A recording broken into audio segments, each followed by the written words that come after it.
Hi everyone, JJ here with the Art of Value. Welcome. Well, it's Nvidia earnings day finally. The Super Bowl of earnings this time. There's so many eyes on this earnings. It's unbelievable, isn't it? It's just all eyes on the stock market on Nvidia earnings today. I mean, I consider myself a value investor, but I'm going to join this follow along because it's kind of fun and I want to see what happens. I mean, honestly, it seems like it could go either way. What do you think? I mean, the expectations are so high, people are nervous, and maybe that's a good sign that they're nervous. In previous bubbles, and I think this is an AI kind of bubble. It's been when people have been super confident, then the it hasn't tanked yet. So even if it goes down, it could go back up again. This is a sentiment has run away with this. And so, but they do have fantastic earnings. They have had fantastic earnings. They've beat, and I've got the screen on here where we can see the stock price as I speak, and it's down 2.85% today. And over the past 5 days, it's down 7.89%. So it's had a rundown before earnings here, but over a month it's up at 13.11%, and over 6 months up 47%, and over the year to date, just year to date, we're only still in February, and it's 40% up to and over the last year, of course, it's up to 5%. Incredible. And this is a shocking graph. Where we go there, we can see the maximum. Look at that. You will not see anything more kind of bubble like than that. But they have had produced earnings, so we'll see what happens.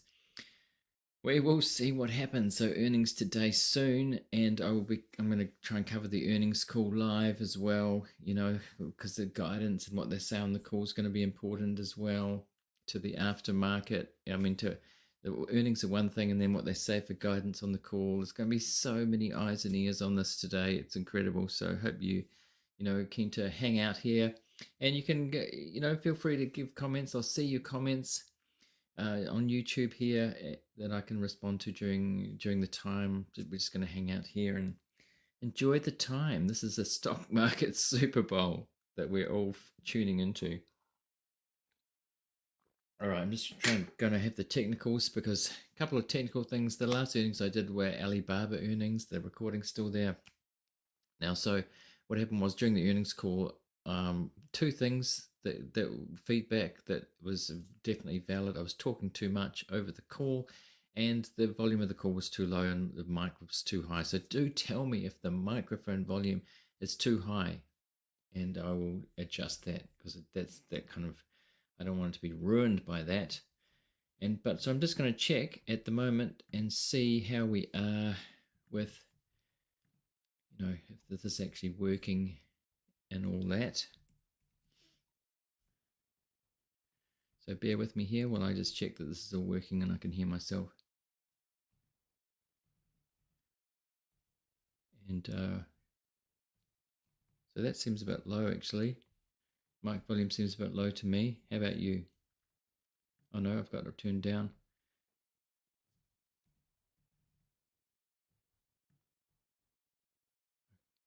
Maybe that's okay. Well, actually, I'm going to just turn it up a fraction and see. Sorry, just bear with me here while I get organized for this earnings call. How are we doing on the stock? Let's have a check. It's up down 2.85% so far. So just let me know if the volume is good or bad. Just let me know and I'll adjust it. Can hear you perfectly. Thanks. Happy to hear that. Thanks very much. Now it looks like we're ready then. Thanks for saying that. Thanks for feedback. And so, we're coming up to earnings. It's exciting, isn't it?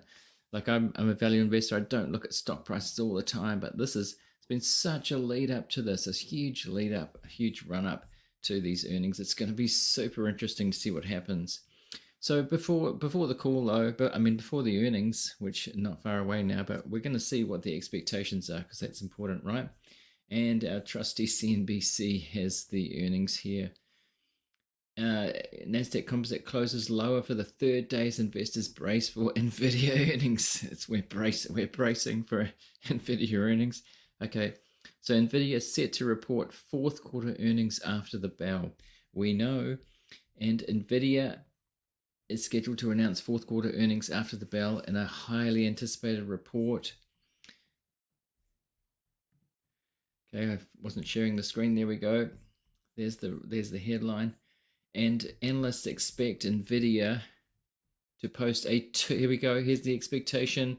This is massive, isn't it? The expectations are so high. Analysts expect Nvidia to post 240% increase in revenue from a year ago, period, for a total of 20.6 billion, driven by a 17.06 billion in data center revenue. So we'll keep that in mind as the earnings come in, because that is a high expectation, and you'd have to think if it came below that the stock price is gonna tank. But we'll see. We just don't know with the stock. It's such a sentiment driven. Maybe people are expecting it now to come in lower, given that over the last 5 days we've had a run down of 7.89%. But having said that, it's that was well over $700. So we'll have to see what happens today. And let's see what else it says here. I've just got to keep an eye on earnings, keep an eye on it coming in. Actually, what I'm gonna do is go straight to X, because the latest on X, people are gonna report straight away, and we'll see. We will see if what people are saying on X, on Twitter. It's still live. It's still a good platform for that. Look what people are saying now. Holders of 0.38 shares of Nvidia waiting for earnings report. So people are nervous about this one, but as I said, maybe that's a good sign that people are nervous. Back in the .com bubble, people tend to be sort of overconfident, where nothing's going to happen. It's a new paradigm. We're fine, and no price is too high. But it kind of, people are a bit nervous about it. But we're in a social media era now, so people are expressing their emotions more than they would at other times. Wonder if they'll go for stock splits sometime this year. I mean, they could do. The thing about stock splits is that it makes them cheaper, and it makes people, so retail investors and other investors, are more likely to buy more. And do they actually want that? I don't know if the company actually would like that, because I think they realize that the price is high, that the stock price is high. So I don't think they wanted to encourage it anymore, actually, but we'll see. People can buy fractional shares now too, so on most platforms, on many platforms, so that's not really a problem. Stock splits aren't so much of a problem. Good. I mean, if we look at Berkshire Hathaway shares, the A class shares are hundreds of thousands of dollars per share, and they created the B class shares, which did help. Good luck to all, somebody says on X. People freaking out already. If Nvidia misses earnings, they're going to sub 500. If they beat 1,000 by March, I mean, that's quite possible. And here we are. I like this gif here, this meme. The world is watching. That's true. That's exactly why we're here. So let's bring it. Not far away now. We're 10 past, so I think actually we are. It's due to hit. The time that it's due to hit is that they've actually officially said on their website.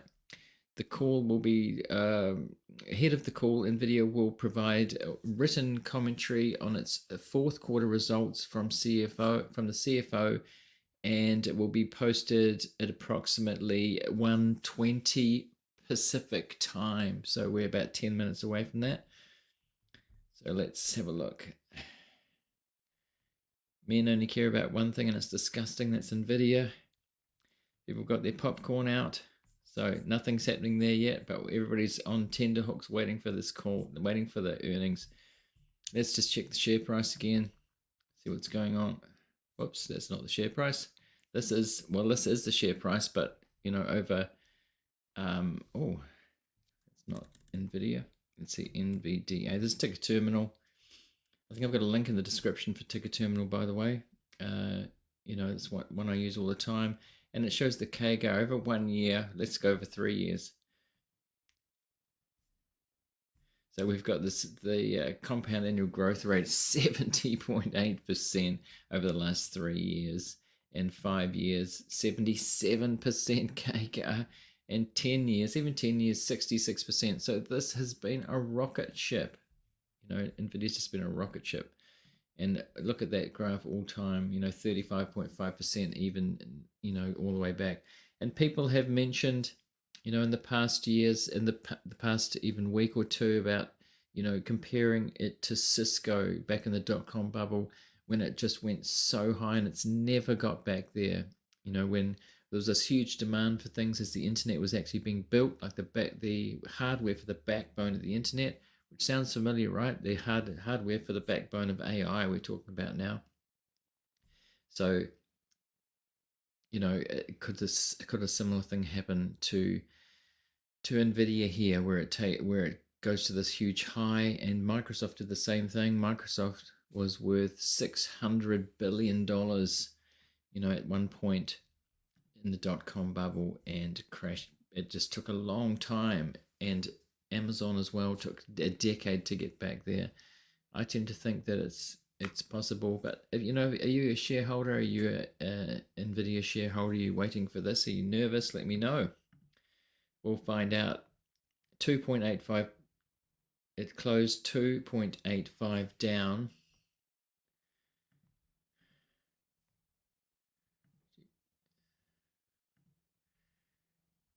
It was 2.85 down, and we are suddenly we're currently up after hours. So people fairly optimistic about what's going to happen there. Now let's continue this article because we're still a while away. I don't want to miss, well, it doesn't matter if we miss it really, does it? But it won't be long.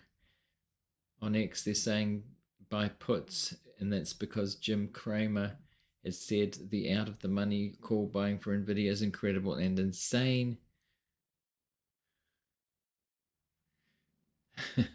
Reverse Cramer there, who's saying that it's going to be fine. So that's got people even more nervous, of course. All right, so let's just read on here while we're waiting for the earnings to come in. Not long to go now. And hope people will join the stream as we go along. If you're searching on YouTube and you find this, then let's hang out and find out about these earnings, because we're going to get them pretty much live, and we're going to listen to the earnings call if you want to. So we're just going to hang out for quite a while. It's going to take a while. The earnings call's not for a while later. Actually, when is the earnings call? The earnings call is not till, as a webcast that we will try and join, and it will be at 11 a.m. Pacific time. And so that's about 40 minutes after the info comes in. All right, so CNBC says here, Nvidia is scheduled to announce fiscal fourth quarter earnings after the bell Wednesday, in a highly anticipated report that will give Wall Street a sense of how long the AI boom can last. I mean, that's another question. If it goes down today, if expectations aren't met, they'll probably be still very good earnings. So could it go down a little bit and then go back up? Stan Druckenmiller, who hasn't had a negative return for over 30 years, I think approaching 40 years at this point. He's last I heard, he's in Nvidia, and he said, that these things don't go on for a year; they can go on for 2 or 3 years. And he's thinking about the dot-com bubble, and he's writing this, but you never know. He can change from week to week. So he can just change his mind and get out based on what's going on. But he's very experienced, taught by Soros, of course. So here's what Wall Street is expecting.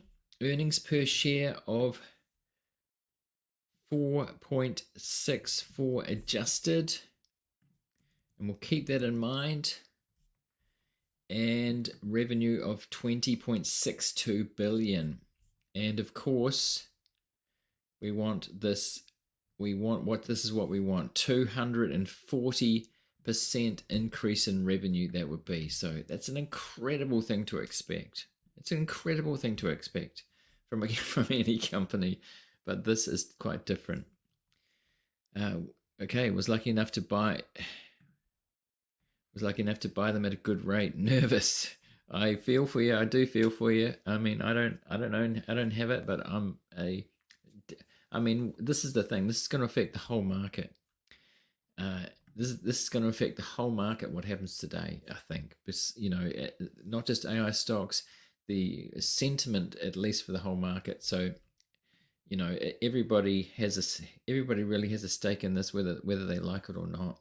So we'll have to see. Analysts expect. Okay, so we have Nvidia has been the primary beneficiary of the recent technology industry obsession with large artificial intelligence models, which is developed on the company's pricey graphics processors for service. Now I've started using Gemini Advanced. I'm just getting the 2-month trial to try it out, and it's very good. So there's this definitely competitive with AI tools at the moment out there, and they want Nvidia hardware. Nvidia stock price has soared nearly 5-fold since the end of 2022, giving the company a market value of 1.72 trillion, briefly surpassing tech giants like Amazon and Alphabet. Amazon has to meet elevated expectations stoked by investor appetite for AI. Yes, we know. Analysts expect Nvidia to post 240% increase in revenue for the year ago period, for a total of 20.6 billion. Incredible number, driven by 17.06 billion in data center revenue, the business that sells AI GPUs like H100, like the H100. Net income is forecast to surge more than 7-fold to 10.5 billion in the January quarter. So that's their expectation. We'll have to see. We'll have to see what they say. Any of these numbers, if they don't come in on expectation, we'll just have to see what happens. Let's get an update here. I'll just go over here. I'm looking at X here. Somebody says if Nvidia misses Apple to 200. Well, that's what the effect on other stocks. Definitely be some sort of effect, I would say, if something happens. So we'll have to take a look at the overall market. We'll have to keep a look on. Now, we'll just have to keep a look out on the after hours price as well at the moment. I'll just refresh that, make sure that we've got that right. 0.41% up after hours, waiting for this to hit, and 2.85 down the day. So the thing is, if it goes back up, if it's a good result and it goes back up, we're down 7.89% for the last 5 days. So, to recover that from, well, I say recover, but can we call it a recovery when the stock's been rocketing up that much? Okay. So investors want to hear from Nvidia CEO Jensen Huang about how long these stratospheric growth rates can last. Indeed. One concern, what if he came out and said, I don't think this is going to last? How can this last? Your expectations are too high. But he probably won't say that. But he won't talk the stock up either. I think he knows that would be a dangerous thing to do, to talk the stock up. At this point, do you want to really talk it up too much more? If you want to make this sustainable, he must have thoughts of what happened with Cisco Systems and companies in the dot-com bubble, and this could really turn into an almighty bubble. If it goes up today, how high could it go? It's like we were waiting for the next quarter again, but it's like the sky's the limit. Investors want to hear, okay, one concern is that many of Nvidia's GPUs are sold to tech companies such as Microsoft, Amazon, Meta, and Google. Those companies reported earnings in recent weeks and signaled that they continue to invest in GPUs in the short term, but some analysts think that long-term picture for demand could be more mixed. True. A company's buying up these GPUs, they're buying Nvidia things, and then there'll be this glut. And people have said that, some people in the industry have said that they could kind of see a glut forming which is kind of what happened with Cisco Systems. They bought, during the dot-com bubble, bought all of this hardware for the backbone of the internet, the building the internet. It did serve to do that, perhaps years earlier than it would have otherwise. I mean, that's the good thing about bubbles. But, there was a time when they were saying, right, we've got enough. The same thing happened. I mean, I was in Australia at the time. I'm in New Zealand now, but I was in Australia at the time, and the amount of fiber cable that the amount of fiber cable that was laid and that was bought was just way ahead of what was needed, and that did last a long time. The other thing is that companies could emerge on a different kind of architecture, a different framework of chips, but that will take time. So it's 0.63% up. Now let me just find out where I can. I'm just making sure we get the right information here. Getting ready to see the information on the website. Third quarter 2024. And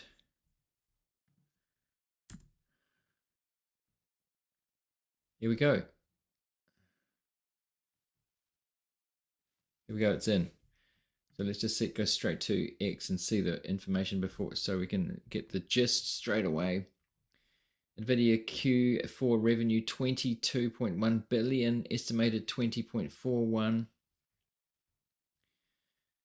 All right.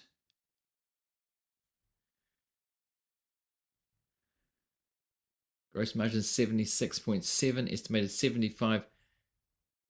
Nvidia Q4 revenue 22.1 billion. That is above. That's a beat, and 20.41 billion. That's what we were looking for. So it's a beat. NVIDIA's Q1 revenue 24 billion plus or minus 2%. So that's Q1 revenue 24 billion plus or minus 2%. Estimate 21.9. So the beat again. The beat. It's a beat. Let's see the share price. What's going on? We'll have to dive into this, obviously. So shareholders be happy about that initially, but it's down. The stock's down. The stock is down. We're down 3.22% right now. So even that couldn't. Well, down 2 now. So it's coming up. We'll have to see what happens initially. The reaction to that.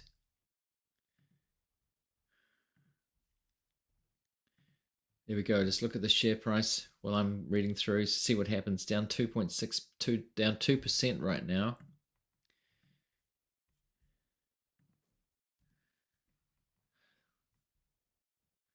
Somebody else here is asking on X is asking when split. Generative AI has hit the tipping point. People happy about this, happy about what's going on. And here we go. So Q4 results, revenue 22 point. It's funny, I'm getting it from X. This is easy, sort of easier than going to the website to get it quickly. But we will look at the website. There we go. There are the numbers. So revenue 22.1 versus 6.05 billion year on year. Estimate 20.41. So that's a significant beat. Data center revenue 18.4 versus 3.62 year on year. Estimate 17. So a beat there again. Gaming revenue 2.9. People don't care about that at this point. Plus 58, estimate 2.7. So a beat again.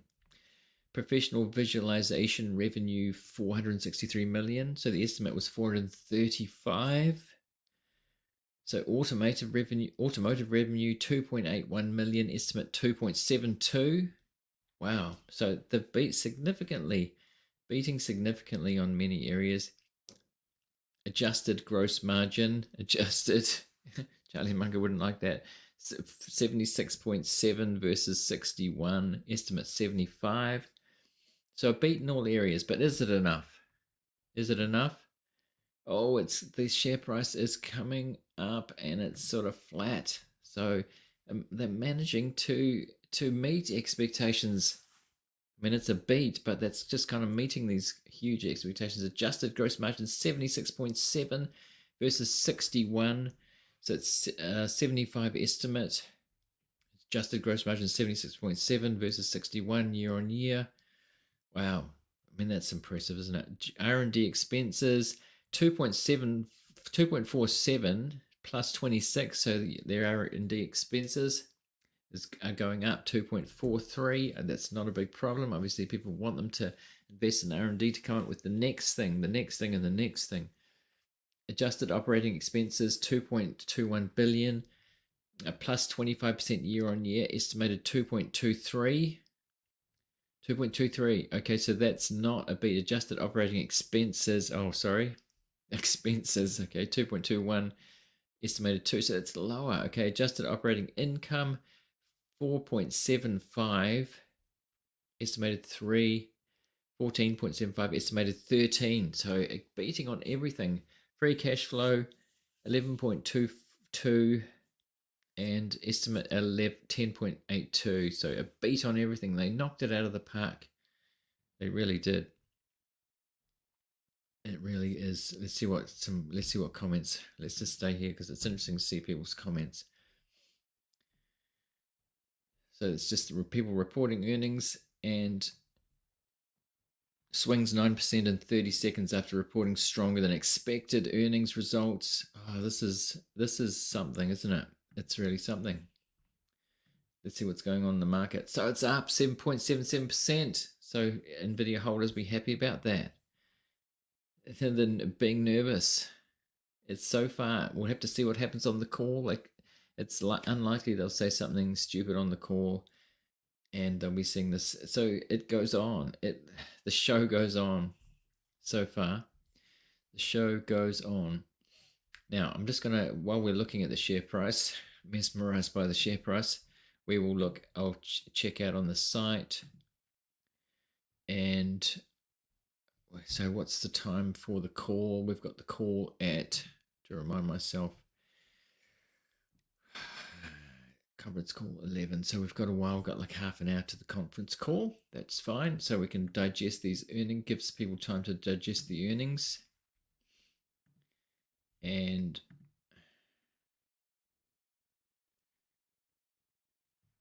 seen it on the site quite. Yes, there we are. Okay, so press releases. Let's check this out.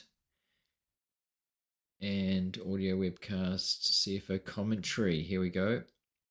And quarterly revenue trend. Okay, they got the information here, so let's get into it. Here we go. See that all right? Yep. Okay, good. Here we go. So these are the earnings. Record quarterly revenue of 21.1 billion, up 22% from Q3, up 265 from a year ago. So remember, the expectation was revenue was up. Nvidia to post 240% increase in revenue, and 265. So they beat it by a long way. This is why the share price is moving. 2.2 up at the moment now. 2.2.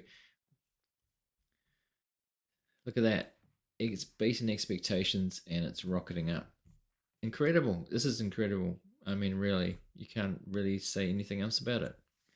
They beat expectations again. How long is this going to go on for? How can they beat expectations like this time after time after time? Recording. I'll just make that a bit bigger so we can see that properly. Now, record quarterly revenue.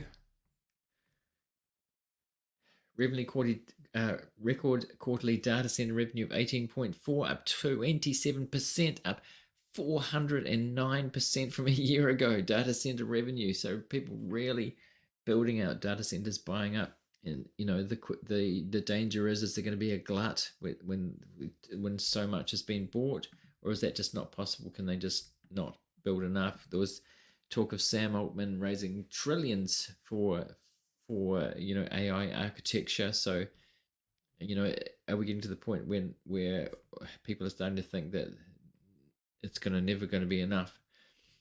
So Nvidia today reported fourth quarter ended 28th of January. We've seen that. Just look at this, 126%. All of these figures. GAAP earnings diluted share was 44.93, up 33%. The previous quarter and up 765% from a year ago. Non-GAAP earnings diluted per share 5.16, 28% from the quarter and 486 from a year ago. Incredible. So fiscal 24 revenue was up 126%. 500 diluted per share, 586% from a year ago. Wow. So what are you thinking about this? Feedback?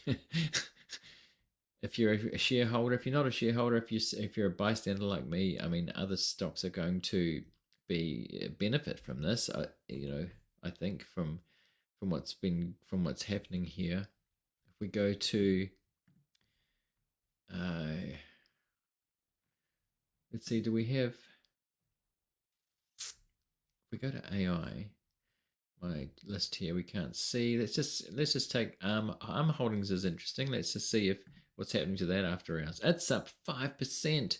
ARM Holdings is up 5% as well after hours. So Digital Bridge is actually down. Interesting, which is not, it's involved in data centers, but arguably not really benefiting from. Well, it will benefit from AI, but as it over their older data centers, the older architecture is that. So super microcomputer, it's up 7%. I mean, why? Why? It's not even GPUs, Sorry, I wasn't sharing that. Look at that, 7.3%. And we go back to ARM.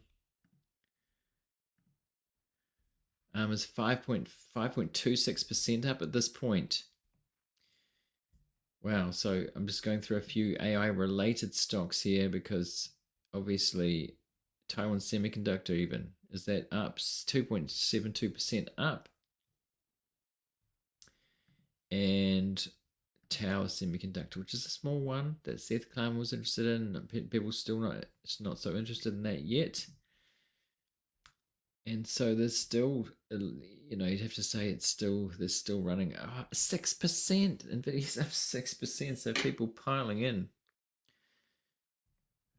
I mean, it's institutions, Wall Street piling in at this point. It's not retail can't move this stock at this point. It's just too big. All right. So we're going to be listening to the call next, and it's 10:32 my time.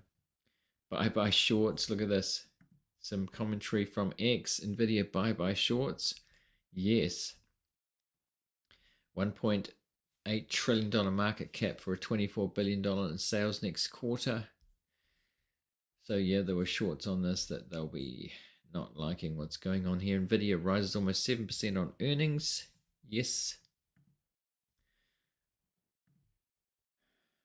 6.64 up. Look at that. I wonder if it'll come down during the session and during the call.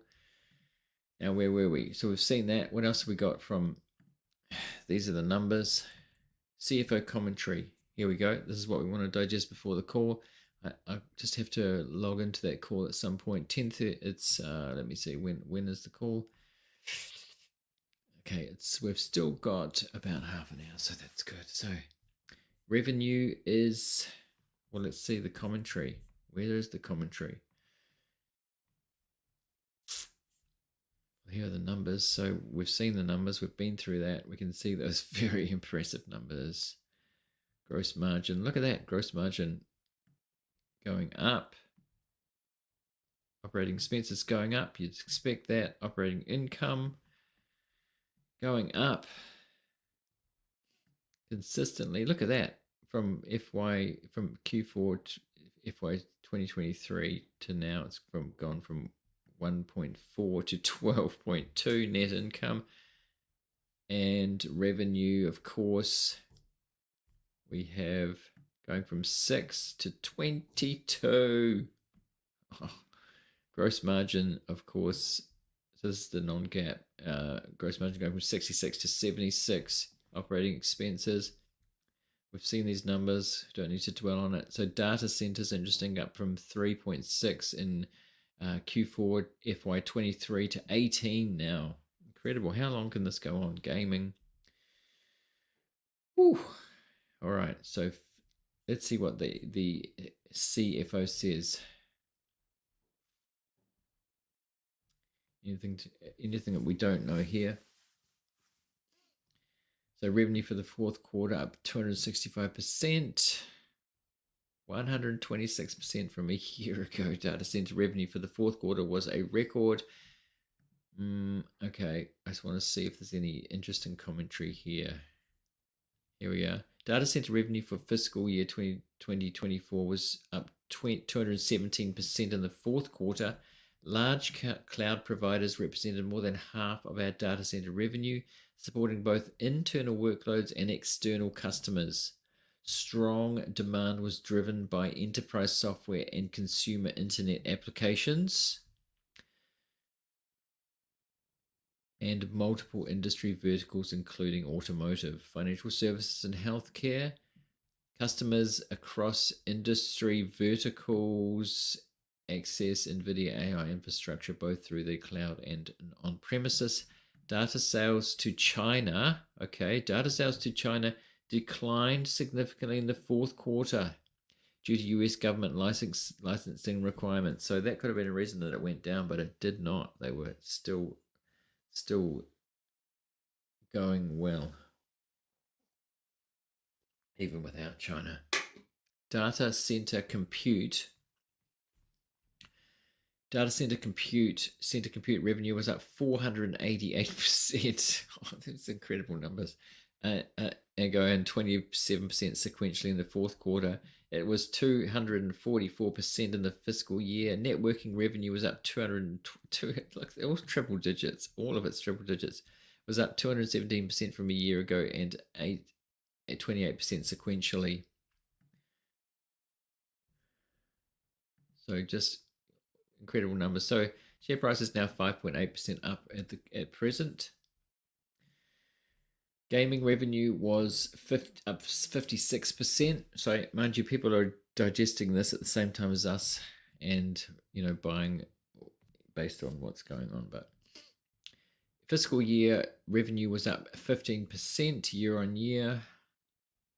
Revenue was up 105% and 11% sequentially. So CFO commentary, as you'd expect, is pretty positive. The year-on-year increase for the quarter primarily reflects higher sell into partners following the normalization of channel inventory levels. Automotive revenue was down 4% from a year ago and up 8% sequentially. Fiscal year revenue was up 21%. The sequential increase was driven by self-driving platforms. So you have to think that's going to increase if it actually starts kind of going global, being mainstream, however you want to term it. If it actually starts working properly, that's going to take off too. The year-on-year decrease for the quarter was driven by AI cockpit, offset by an increase in self-driving platforms. Gross margin, commentary on the gross margin increased significantly from a year ago and is significantly on strong data center revenue, primarily driven by Hopper GPU computing platform. Expenses, what are they going to say about expenses? It's nothing to worry about. They're making so much money. Fourth quarter, we're up 23% from a year ago and 6% sequentially. That's really not much considering, they're building out the next platforms. The year ago increase was driven by compensation and benefits, including stock-based compensation, primarily reflecting growth in employees and compensation increases. The sequential increase reflected higher computer and infrastructure investments. Operating expenses were up 2% from a year ago. Isn't it funny that the revenue and other figures are up triple digits and operating expenses only up 2%, driven by growth in employees and compensation increases. So if you're an employee, imagine seeing what's going on with the stock price right in the last year or two. The comparison was affected by a 1.4 billion acquisition termination charge. Other income other income and expense and income tax. Does anybody really care about this at this point? Fourth quarter was 244 million, up from a year ago. That's interest income, and sequentially, so interest rates going up, of course. Income was 866 million, up from 26. Okay, that's all fine. Balance sheet and cash flow. Cash and cash equivalents and marketable securities were 26 billion, up 13.3% from a year ago, and 18.3 billion from a quarter ago. The increase primarily reflects higher revenue, partially offset by taxes. Okay, we're 22 the hour to the earnings call. Let's check in on X, see what people are saying on there about this. Investors so far are liking what they're hearing. No kidding. Just check the share price here. It's up 6%, 5.7% right now. And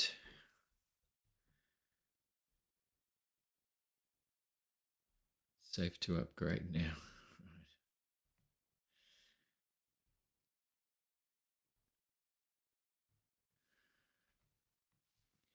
Final take on Nvidia, nobody asked. All-time high 740. If we surpass that, we see 800 in March. Well, what is this? What are we up to? What are we? We're up to 711. So the current price 711. So we're back up. If we go back, 740. We're not far off. Not far off.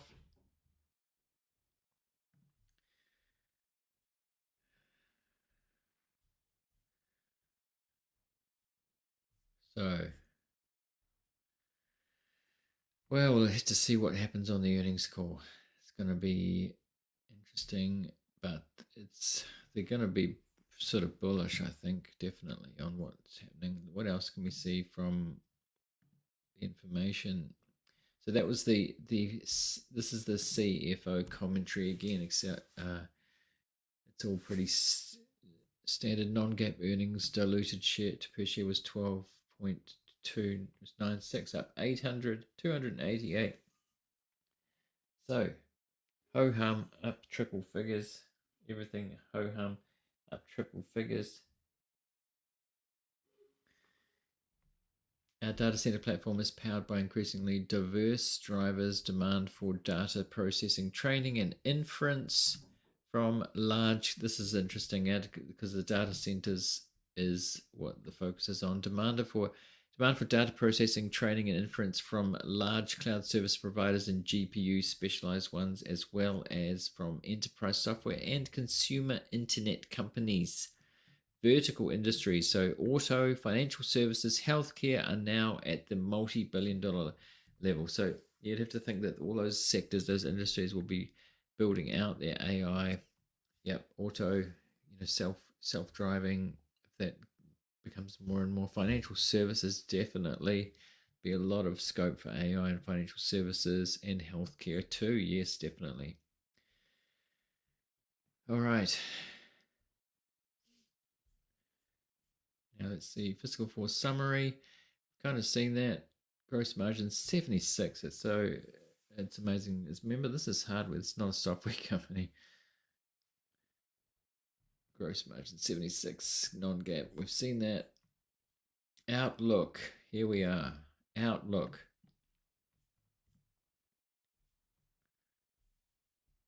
Just bring that down so you can see that outlook. Nvidia's outlook for the first quarter. Here we go. Just gonna get fully caffeinated here. It's morning here, so still, it's nearly lunchtime. Revenue is expected to be 24 billion, plus or minus 2%. GAAP and non-GAAP gross margins is expected to be 76.3 and 77 respectively, plus or minus 50 basis points. Operating expenses are expected to be approximately 3.5 to 2 and 2.5 billion respectively, other income expenses expected to be in. Let's remind myself. Guidance. Excluding gains and losses from non-affiliated investments, tax rates are expected to be 17% plus or minus 1%. That's pretty low. And Nvidia achieved highlights in Nvidia, just a one-liner. Nvidia achieved progress since its previous earnings announcement in these areas. Here we go. Data center fourth quarter revenue was 18.4 billion, up 27%. It's up 409% from a year ago. Full year revenue rose 217%. Launched a collaboration with Google. That news is on the website. It's been out already. Optimizations across Nvidia's data center and PC AI platforms for Gemma, Google's groundbreaking open language models.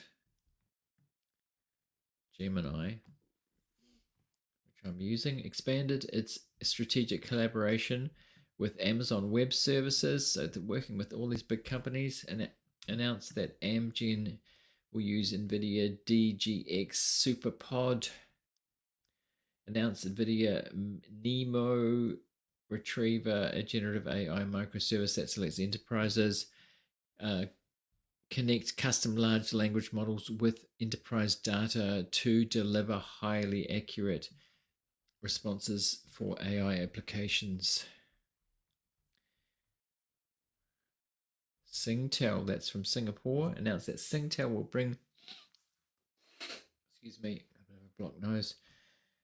Announced that Singtel will bring generative AI services to Singapore through energy efficient data centers that the telco is building. Energy efficient data centers that the telco is building with NVIDIA Hopper architecture.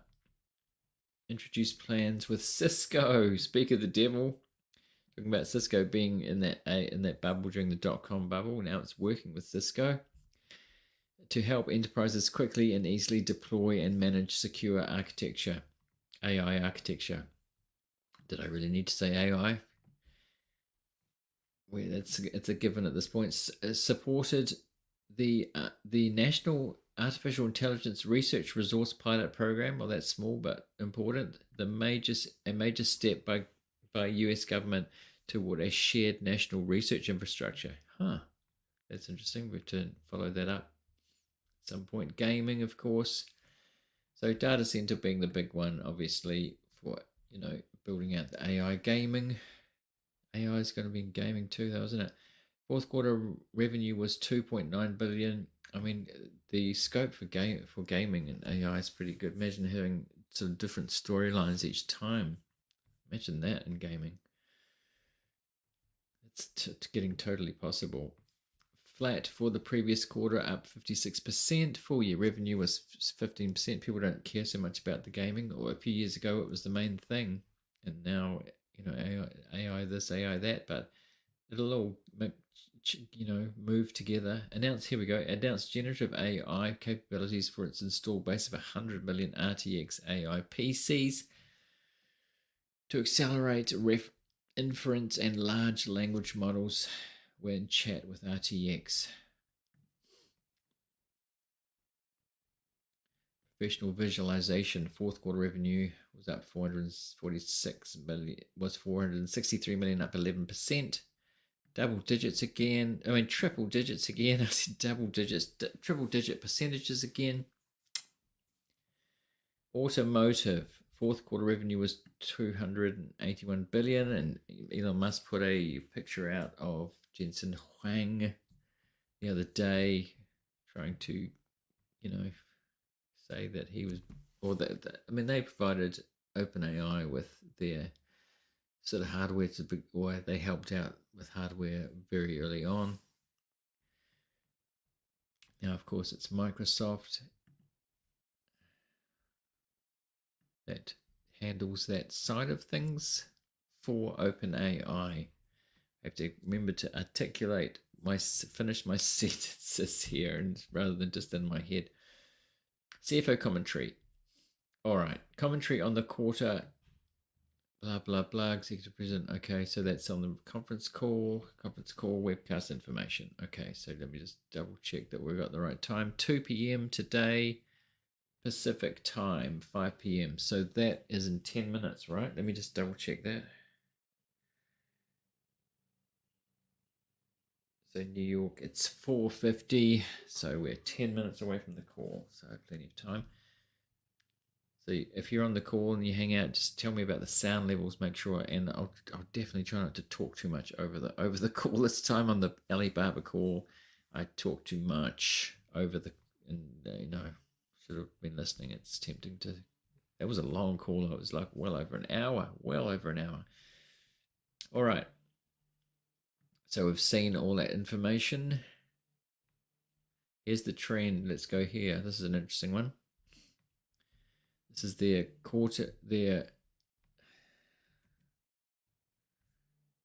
Nvidia quarterly revenue trend. Whoa. They're just showing off at this point, aren't they? Just showing off. Data center. Wow. So going back to Q1 of 2023, it was 3.75. Now it's 18. Amazing. That data center revenue trend. And gaming. So back in Q1 2023, it was actually 622. That was a good quarter. The next one was 496, and now it's 463. So going down since then. Sort of cyclical, really, if you look at the numbers there. And this is the thing, like there's a danger here that this is cyclical, of course, and we could be in for a massive dump in the share price at some point when the cyclicality goes away. But the momentum's definitely there right now.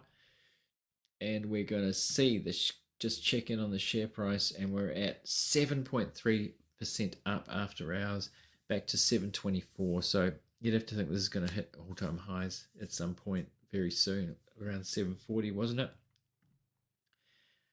That peak back in the 14th of February, not long ago, was 739, 740. I think it did hit in intraday, so not far off that. Really not far off that. Exciting stuff. If you're an Nvidia shareholder, and even if you're not, because as I said, let's double check on the check on the price of some of these other AI stocks here. American Super. Let's just check on ARM, right? Because that rocketed, and now that's up 5.5% after hours.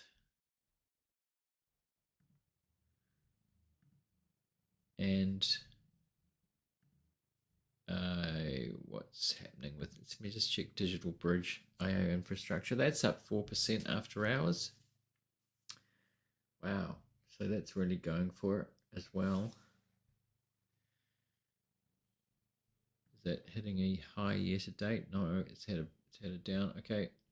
That's a smaller company. And so Super Microcomputer, which has had a huge run, up 10%. I mean, I think that's this really shows the bubble, because it really doesn't really have that much to do with AI, quite honestly. It's not even GPUs, so it's still down 26%, but it's going up. It's 808, so the high was over 1,000 there. I don't know. Is it going to go back? Is it going to get that carried away to go back? And we have Taiwan Semi. It's interesting to see if that's 2.88% up on that too. So everything's kind of benefiting. Actually, let's look at tech in general. I mean, China tech, climate tech. Okay, what else we got? I mean, the big techs, how are the big techs going? The big dogs. Oh, we're close to that. We're close to the call now. Stick with me if you want to hang out for the call. We'll get that going and listen to, and I won't just blah blah over the top of the call. Oh, I might need some more coffee though. I might have to go get some more coffee. So let's see. AMD is up 4.27. just to see if anything's riding on the back. So 1% of firm earnings up over after hours. Airbnb even. I mean, everything's, well, that's slightly up. Nothing to do with AI.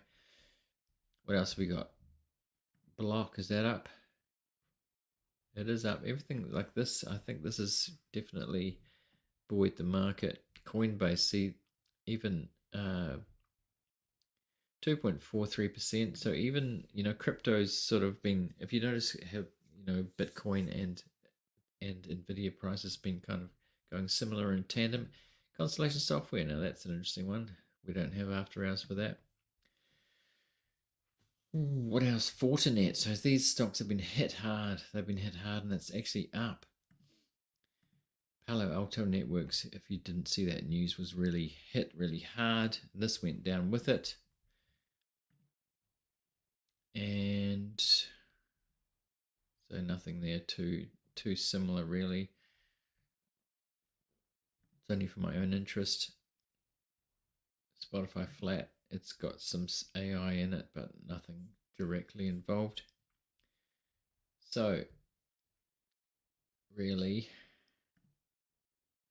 it's Nvidia all the way, and it's up 8% now, 8.2524%. So really, it's climbing back up. And will the earnings call boost it anymore? Can we get back to all-time highs? I mean, this is the Super Bowl of earnings, isn't it? And I mean, really, let's call it the most crowded trade on earth. I heard that on CNBC, and that's kind of true. It's definitely a crowded trade. All eyes on this, and look what's happened. This is going to boost the market, you'd think, from here tomorrow, but anything can happen. It depends what other news there is, of course. But really, it goes on. The AI, I'm going to call it a bubble, rolls on because I mean the earnings are fantastic. They're triple-digit earnings. So there's nothing to complain about there. Okay, we're close. We're close to the earnings call. I'll leave that share price there, being mesmerized by the share price. And while I log into the call, so bear with me, and we'll have some technicals to sort out.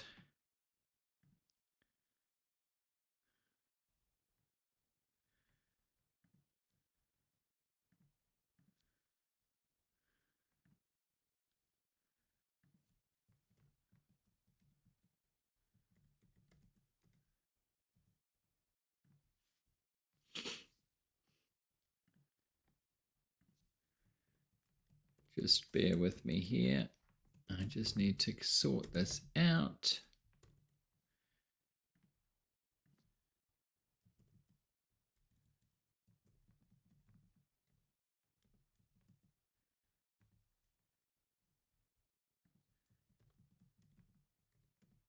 Not long to go now.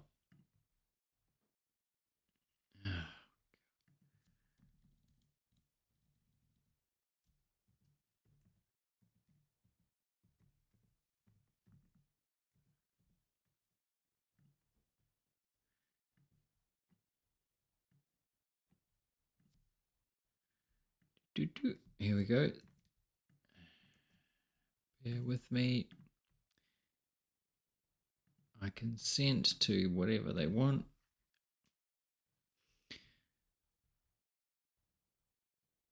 Okay. Let's go. We're in. I think we're in.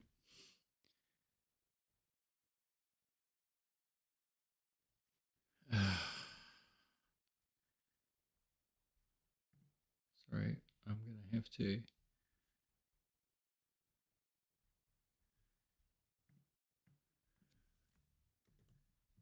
use another.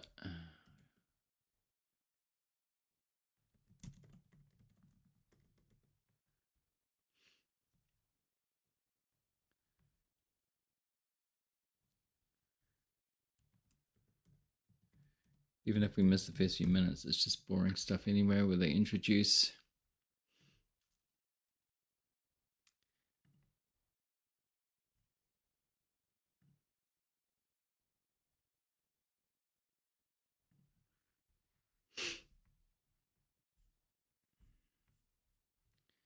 Okay, Bear with me again while we get sorted out here.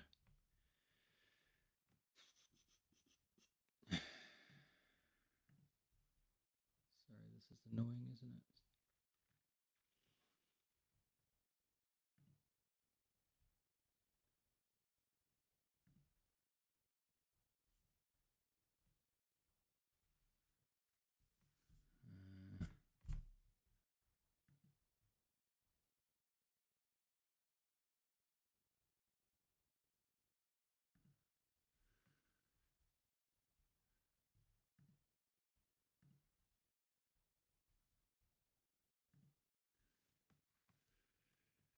Bear with me. We're nearly there.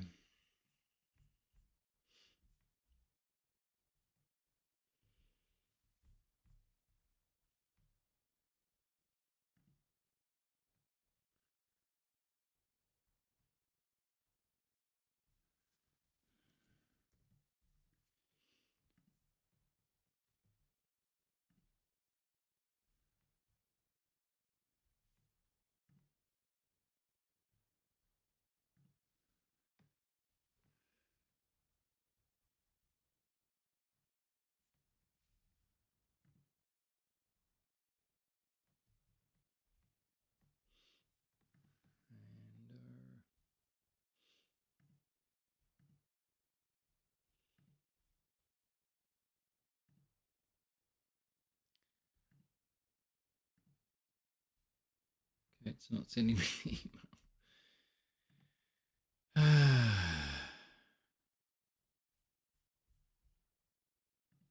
Can't get into this call. This is really annoying.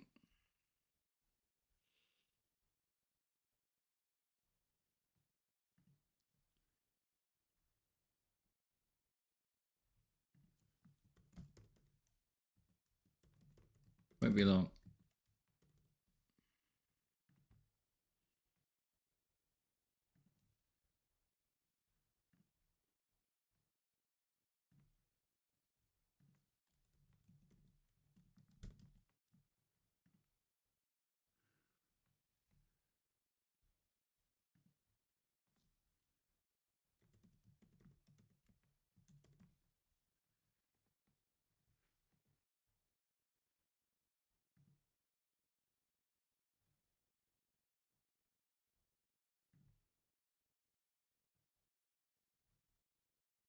Oh, unexpected area. Come on. Sorry, I can't get in at the moment.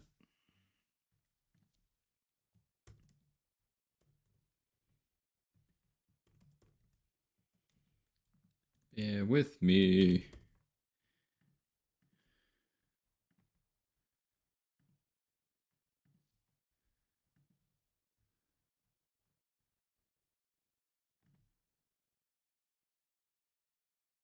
Come on, here we go. I'm in. All right, let's see. May accelerate every workload possible to drive future improvement in performance, TCO, and energy efficiency. At the same time, companies have started to build the next generation of modern data centers, what we refer to as AI factories, purpose-built to refine raw data and produce valuable intelligence in the era of generative AI. In the fourth quarter, data center revenue of $18.4 billion was a record, up 27% sequentially. Make sure I'm not speaking and up 409% year on year, driven by the Nvidia Hopper GPU computing platform, along with InfiniBand end-to-end networking. Compute revenue grew more than 5x, and networking revenue tripled from last year.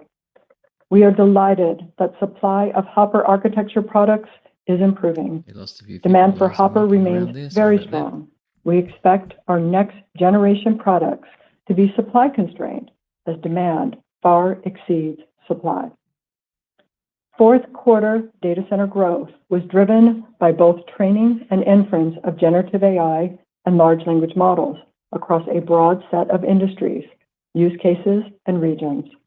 The versatility and leading performance of our data center platform enables a high return on investment for many use cases, including AI training and inference, data processing, and a broad range of CUDA-accelerated workloads.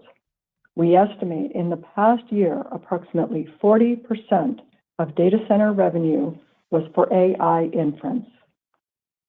Building and deploying AI solutions has reached virtually every industry.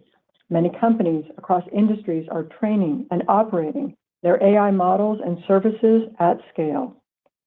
Enterprises across Nvidia AI infrastructure through cloud providers, including hyperscales, GPU specialized, and private clouds, or on-premise. Nvidia's computing stack extends seamlessly across cloud and on-premise environments, allowing customers to deploy with a multi-cloud or hybrid cloud strategy. In the fourth quarter, large cloud providers represented more than half of our data center revenue, supporting both internal workloads and external public cloud customers. Microsoft recently noted that more than 50,000 organizations use GitHub Copilot Business to supercharge the productivity of their developers, contributing to GitHub revenue growth accelerating to 40% year on year.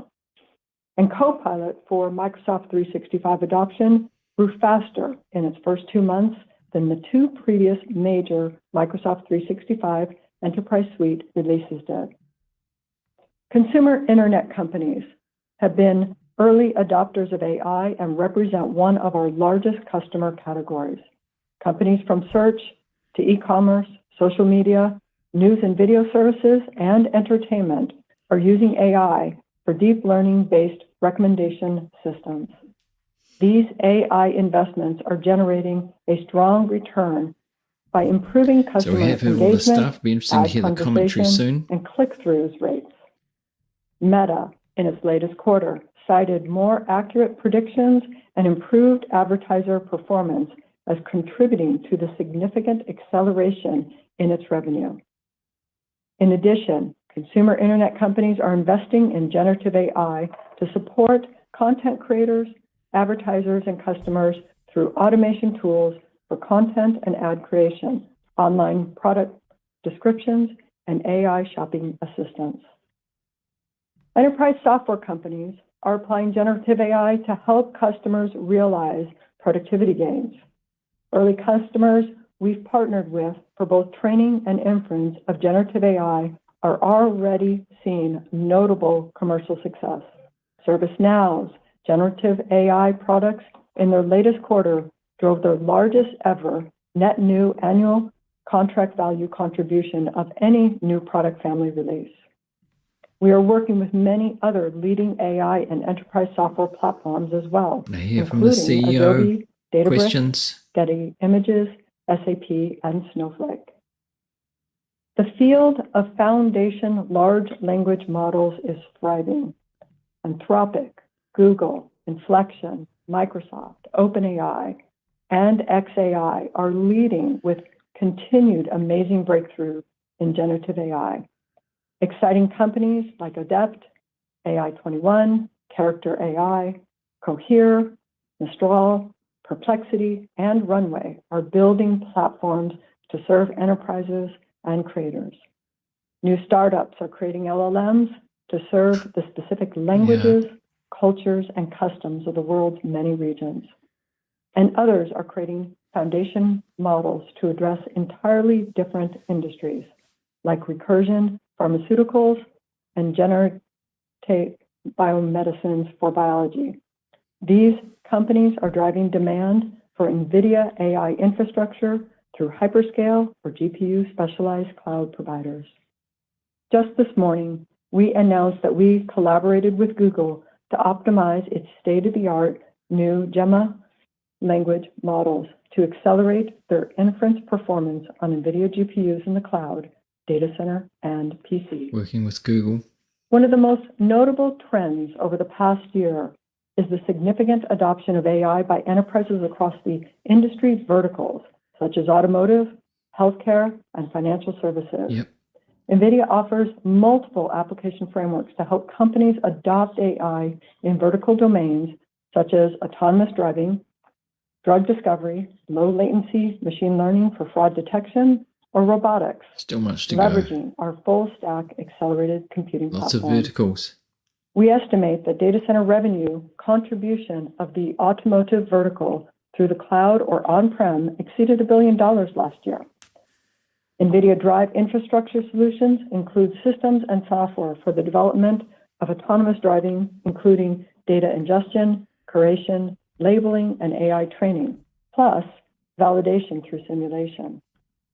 Almost 80 vehicle manufacturers across global OEMs, new energy vehicles, trucking, robotaxi, and tier 1 suppliers are using NVIDIA's AI infrastructure to train LLMs and other AI models for automated driving and AI cockpit applications.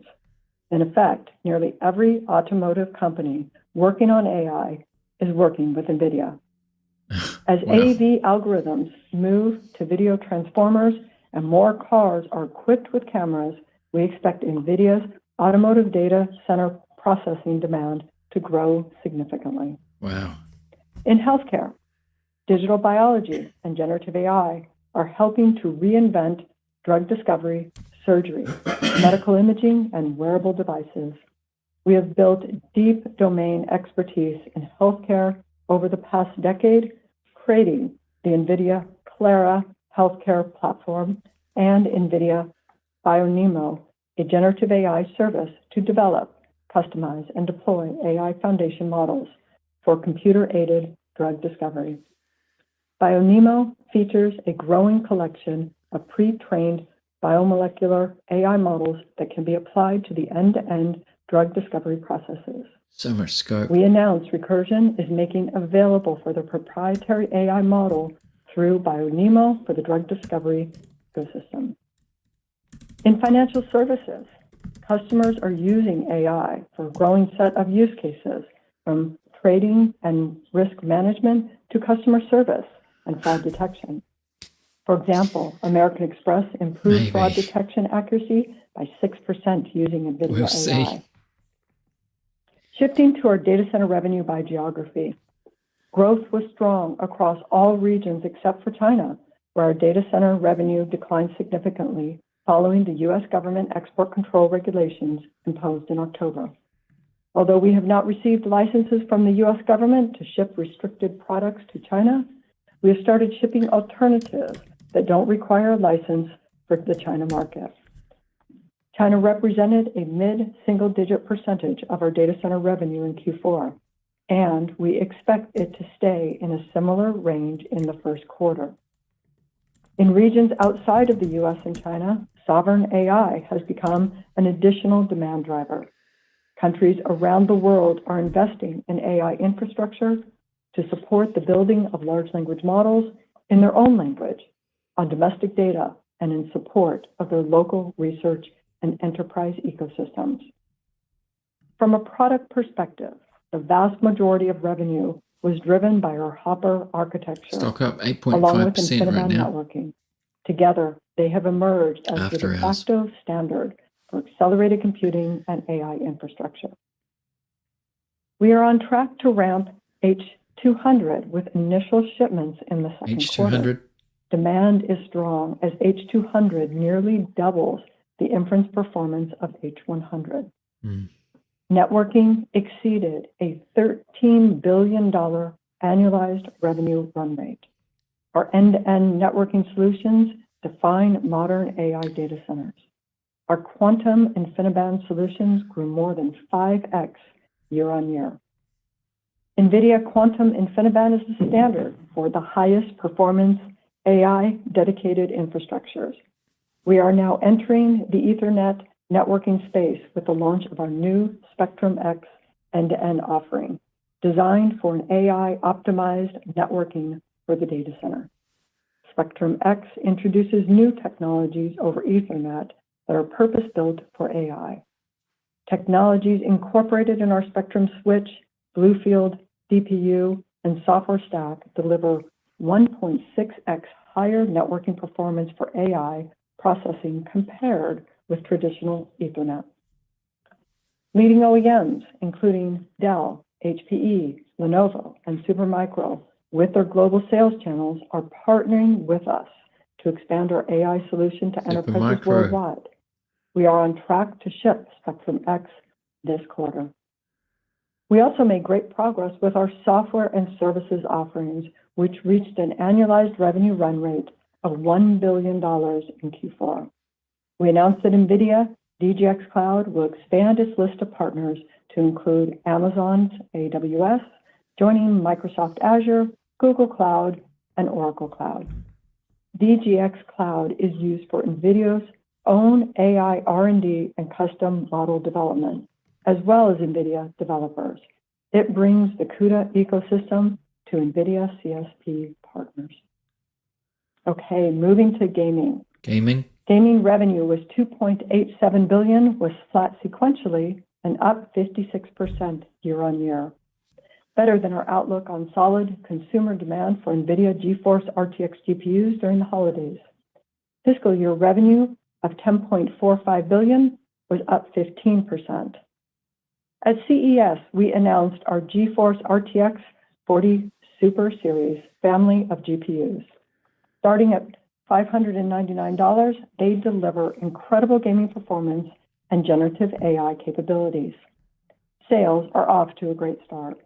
NVIDIA AI Tensor cores in the GPUs deliver up to 836 AI TOPS. Perfect for powering AI for gaming, creating and everyday AI for productivity. gaming. It's going to be a big thing. The rich software stack we offer with our RTX GPUs further accelerates AI. With our DLSS technologies, 7 out of 8 pixels can be AI generated, resulting up to 4x faster ray tracing and better image quality. And with the Tensor RT-LLM for Windows, our open source library that accelerates inference performance for the latest large language models, generative AI can run up to 5x faster on RTX AI PCs. Wow. At CES, we also announced a wave of new RTX 40 series AI laptops from every major OEM. These bring high-performance gaming and AI capabilities to a wide range of form factors, including 14-inch and thin and light laptops. With up to 686 TOPS of AI performance, these next generation's AI PCs increase generative AI performance by up to 60x, making them the best performing AI PC platforms. At CES, we announced NVIDIA Avatar Cloud Engine microservices, which allow developers to integrate state-of-the-art generative AI models into digital avatars. ACE won several Best of CES 2024 awards. NVIDIA has an end-to-end platform for building and deploying generative AI applications for RTX PCs and workstations. This includes libraries, SDKs, tools, and services developers can incorporate into their generative AI workflows. NVIDIA is fueling the next wave of generative AI applications coming to the PC. With over 100 million RTX PCs in the installed base and over 500 AI-enabled PC applications and games, we are on our way. Moving to Pro Visualization. Revenue of $463 million was up 11% sequentially and up 105% year on year. 105% up. Fiscal year revenue of $1.55 billion was up 1%. Sequential growth in the quarter was driven by a rich mix of RTX Ada architecture GPUs continuing to ramp. Enterprises are refreshing their workstations to support generative AI-related workloads such as data preparation, LLM fine-tuning, and retrieval augmented generation. These key industrial verticals driving demand include manufacturing, automotive, and robotics. The automotive industry has also been an early adopter of NVIDIA Omniverse as it seeks to digitize workflows from design to build, simulate, operate, and experience their factories and cars. At CES, we announced that creative partners and developers, including Brickland, WPP, and ZeroLight, are building Omniverse-powered car configurators. Leading automakers like Lotus are adopting the technology to bring new levels of personalization, realism, and interactivity to the car buying experience. Moving to automotive. Revenue was $281 million, up 8% sequentially and down 4% year on year. Fiscal year revenue of $1.09 billion was up 21%, crossing the $1 billion mark for the first time on continued adoption of the Nvidia Drive platform by automakers. Nvidia Drive Orin is the AI car computer of choice for software-defined AV fleets. Its successor, Nvidia Drive Thor, designed for vision transformers, offers more AI performance and integrates a wide range of intelligent capabilities into a single AI compute platform, including autonomous driving and parking, driver and passenger monitoring, and AI cockpit functionality, and will be available next year. There were several automotive customer announcements this quarter. Li Auto, Great Wall Motor, Zeekr, the premium EV subsidiary of Geely, and Xiaomi EV all announced new vehicles built on Nvidia. Could be more in the future. Moving to the rest of the P&L. GAAP gross margins expanded sequentially to 76%, and non-GAAP gross margins to 76.7% on strong data center growth and mix. Our gross margins in Q4 benefited from favorable component costs. Sure did. Sequentially, GAAP operating expenses were up 6%, and non-GAAP operating expenses were up 9%, primarily reflecting higher compute and infrastructure investments and employee growth. In Q4, we returned $2.8 billion to shareholders in the form of share repurchases and cash dividends. During fiscal year 24, we utilized cash of $9.9 billion towards shareholder returns, including $9.5 billion in share repurchases. Let me turn to the outlook for the first quarter. Here we go. Total revenue is expected to be $24 billion, plus or minus 2%. We expect sequential growth in data center and ProViz, partially offset by seasonal decline in gaming. GAAP and non-GAAP gross margins are expected to be 76.3% and 77%, respectively, plus or minus 50 basis points. Similar to Q4, Q1 gross margins are benefiting from favorable component costs. Beyond Q1, for the remainder of the year, we expect gross margins to return to the mid-70% range. GAAP and non-GAAP operating expenses are expected to be approximately $3.5 billion and $2.5 billion, respectively. Fiscal year 2025 GAAP and non-GAAP operating expenses are expected to grow in the mid-30% range as we continue to invest in the large opportunities ahead of us. GAAP and non-GAAP other income and expenses are expected to be an income of approximately $250 million, excluding gains and losses from non-affiliated investments. GAAP and non-GAAP tax rates are expected to be 17%, plus or minus 1%, excluding any discrete items.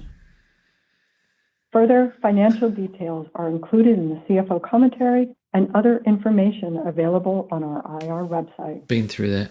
In closing, let me highlight some upcoming events for the financial community. We will attend the Morgan Stanley Technology and Media and Telecom Conference in San Francisco on March 4th, and the TD Cowen's 44th Annual Healthcare Conference in Boston on March 5th. And of course, please join us for our annual GTC conference starting Monday, March 18th in San Jose, California.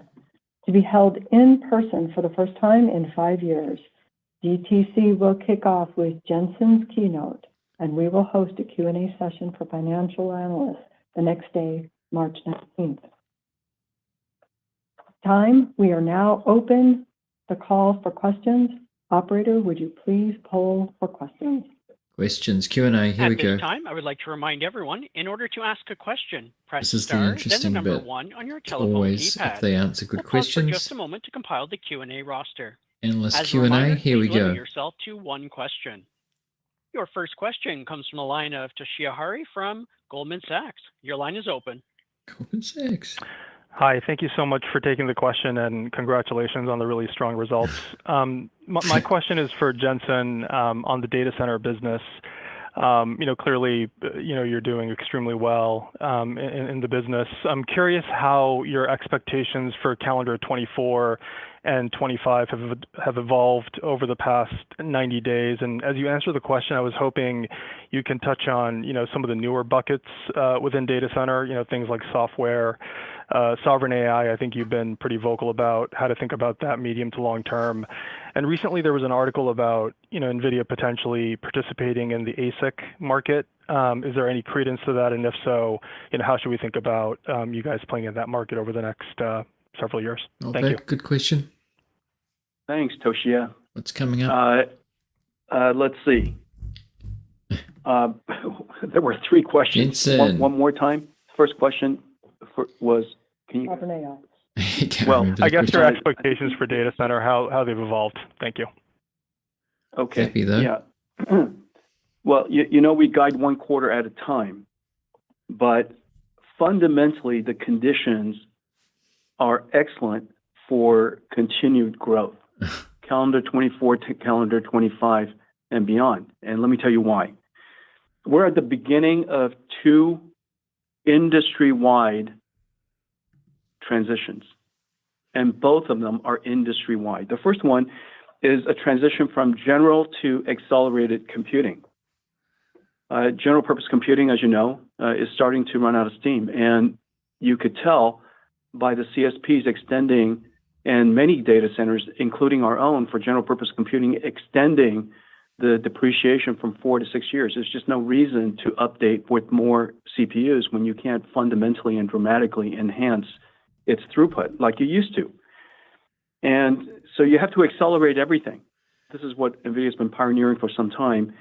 And with accelerated computing, you can dramatically improve your energy efficiency. You can dramatically improve your cost in data processing by 20 to 1. Huge numbers. Wow. And of course, the speed.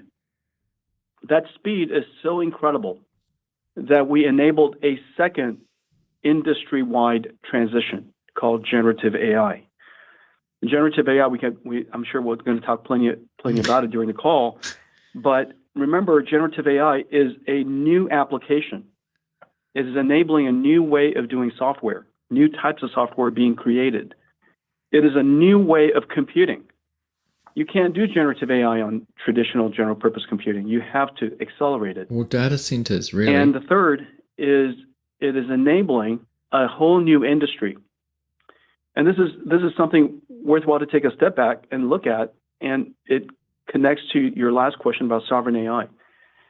A whole new industry in the sense that for the very first time, a data center is not just about computing data and storing data and serving the employees of a company. We now have a new type of data center that is about AI generation. Yep. An AI generation factory. Yeah. And you've heard me describe it as AI factories. But basically, it takes raw material, which is data. It transforms it with these AI supercomputers that NVIDIA builds, and it turns them into incredibly valuable tokens. These tokens are what people experience on the amazing ChatGPT or Midjourney or This is a good explanation. Search these days are augmented by that. All of your recommender systems are now augmented by that. The hyper-personalization that goes along with it. All of these incredible startups in digital biology, generating proteins and generating chemicals, and the list goes on. And so all of these tokens are generated in a very specialized type of data center. And this data center we call AI supercomputers and AI generation factories. We're seeing diversity. One of the other reasons, So at the foundation is that. The way it manifests into new markets is in all of the diversity that you're seeing us in. One, the amount of inference that we do is just off the charts now. Almost every single time you interact with ChatGPT, you know that we're inferencing. Every time you use Midjourney, we're inferencing. Every time you see amazing these Sora videos that are being generated, or Runway, the videos that they're editing, Firefly, NVIDIA is doing inferencing. The inference part of our business has grown tremendously. We estimate about 40%. The amount of training is continuing because these models are getting larger and larger. The amount of inference is increasing. But we're also diversifying into new industries. The large CSPs are still continuing to build out. You could see from their CapEx and their discussions. But there's a whole new category called GPU specialized CSPs. They specialize in NVIDIA AI infrastructure, GPU specialized CSPs. You're seeing enterprise software platforms deploying AI. ServiceNow is just a really, really great example. You see Adobe, you see others, SAP and others. You see consumer internet services that are now augmenting all of their services of the past with generative AI, so they can have even more hyper-personalized content to be created. You see us talking about industrial generative AI. Now our industries represent multi-billion-dollar businesses. Auto, health, financial services.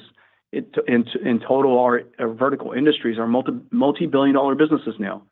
And of course, sovereign AI. The reason for sovereign AI has to do with the fact that the language, the knowledge, the history, the culture of each region are different. And they own their own data.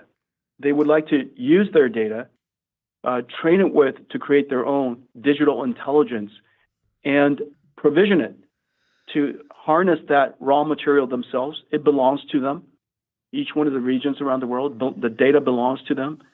The data is most useful to their society. And so they want to protect the data.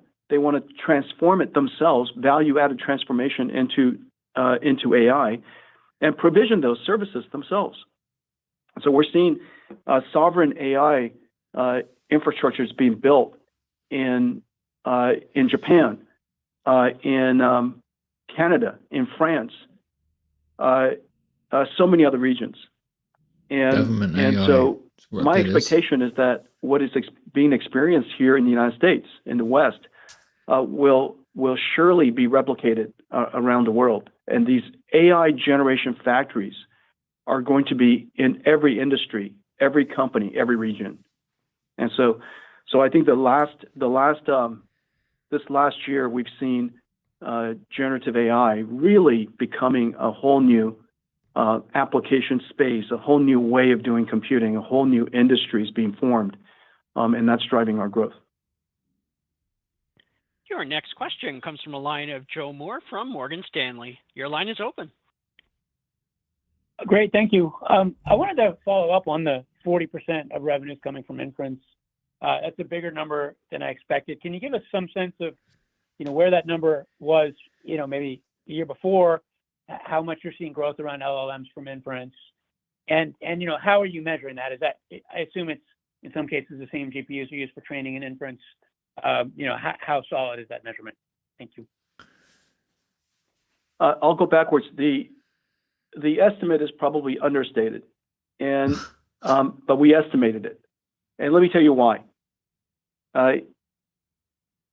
Whenever a year ago,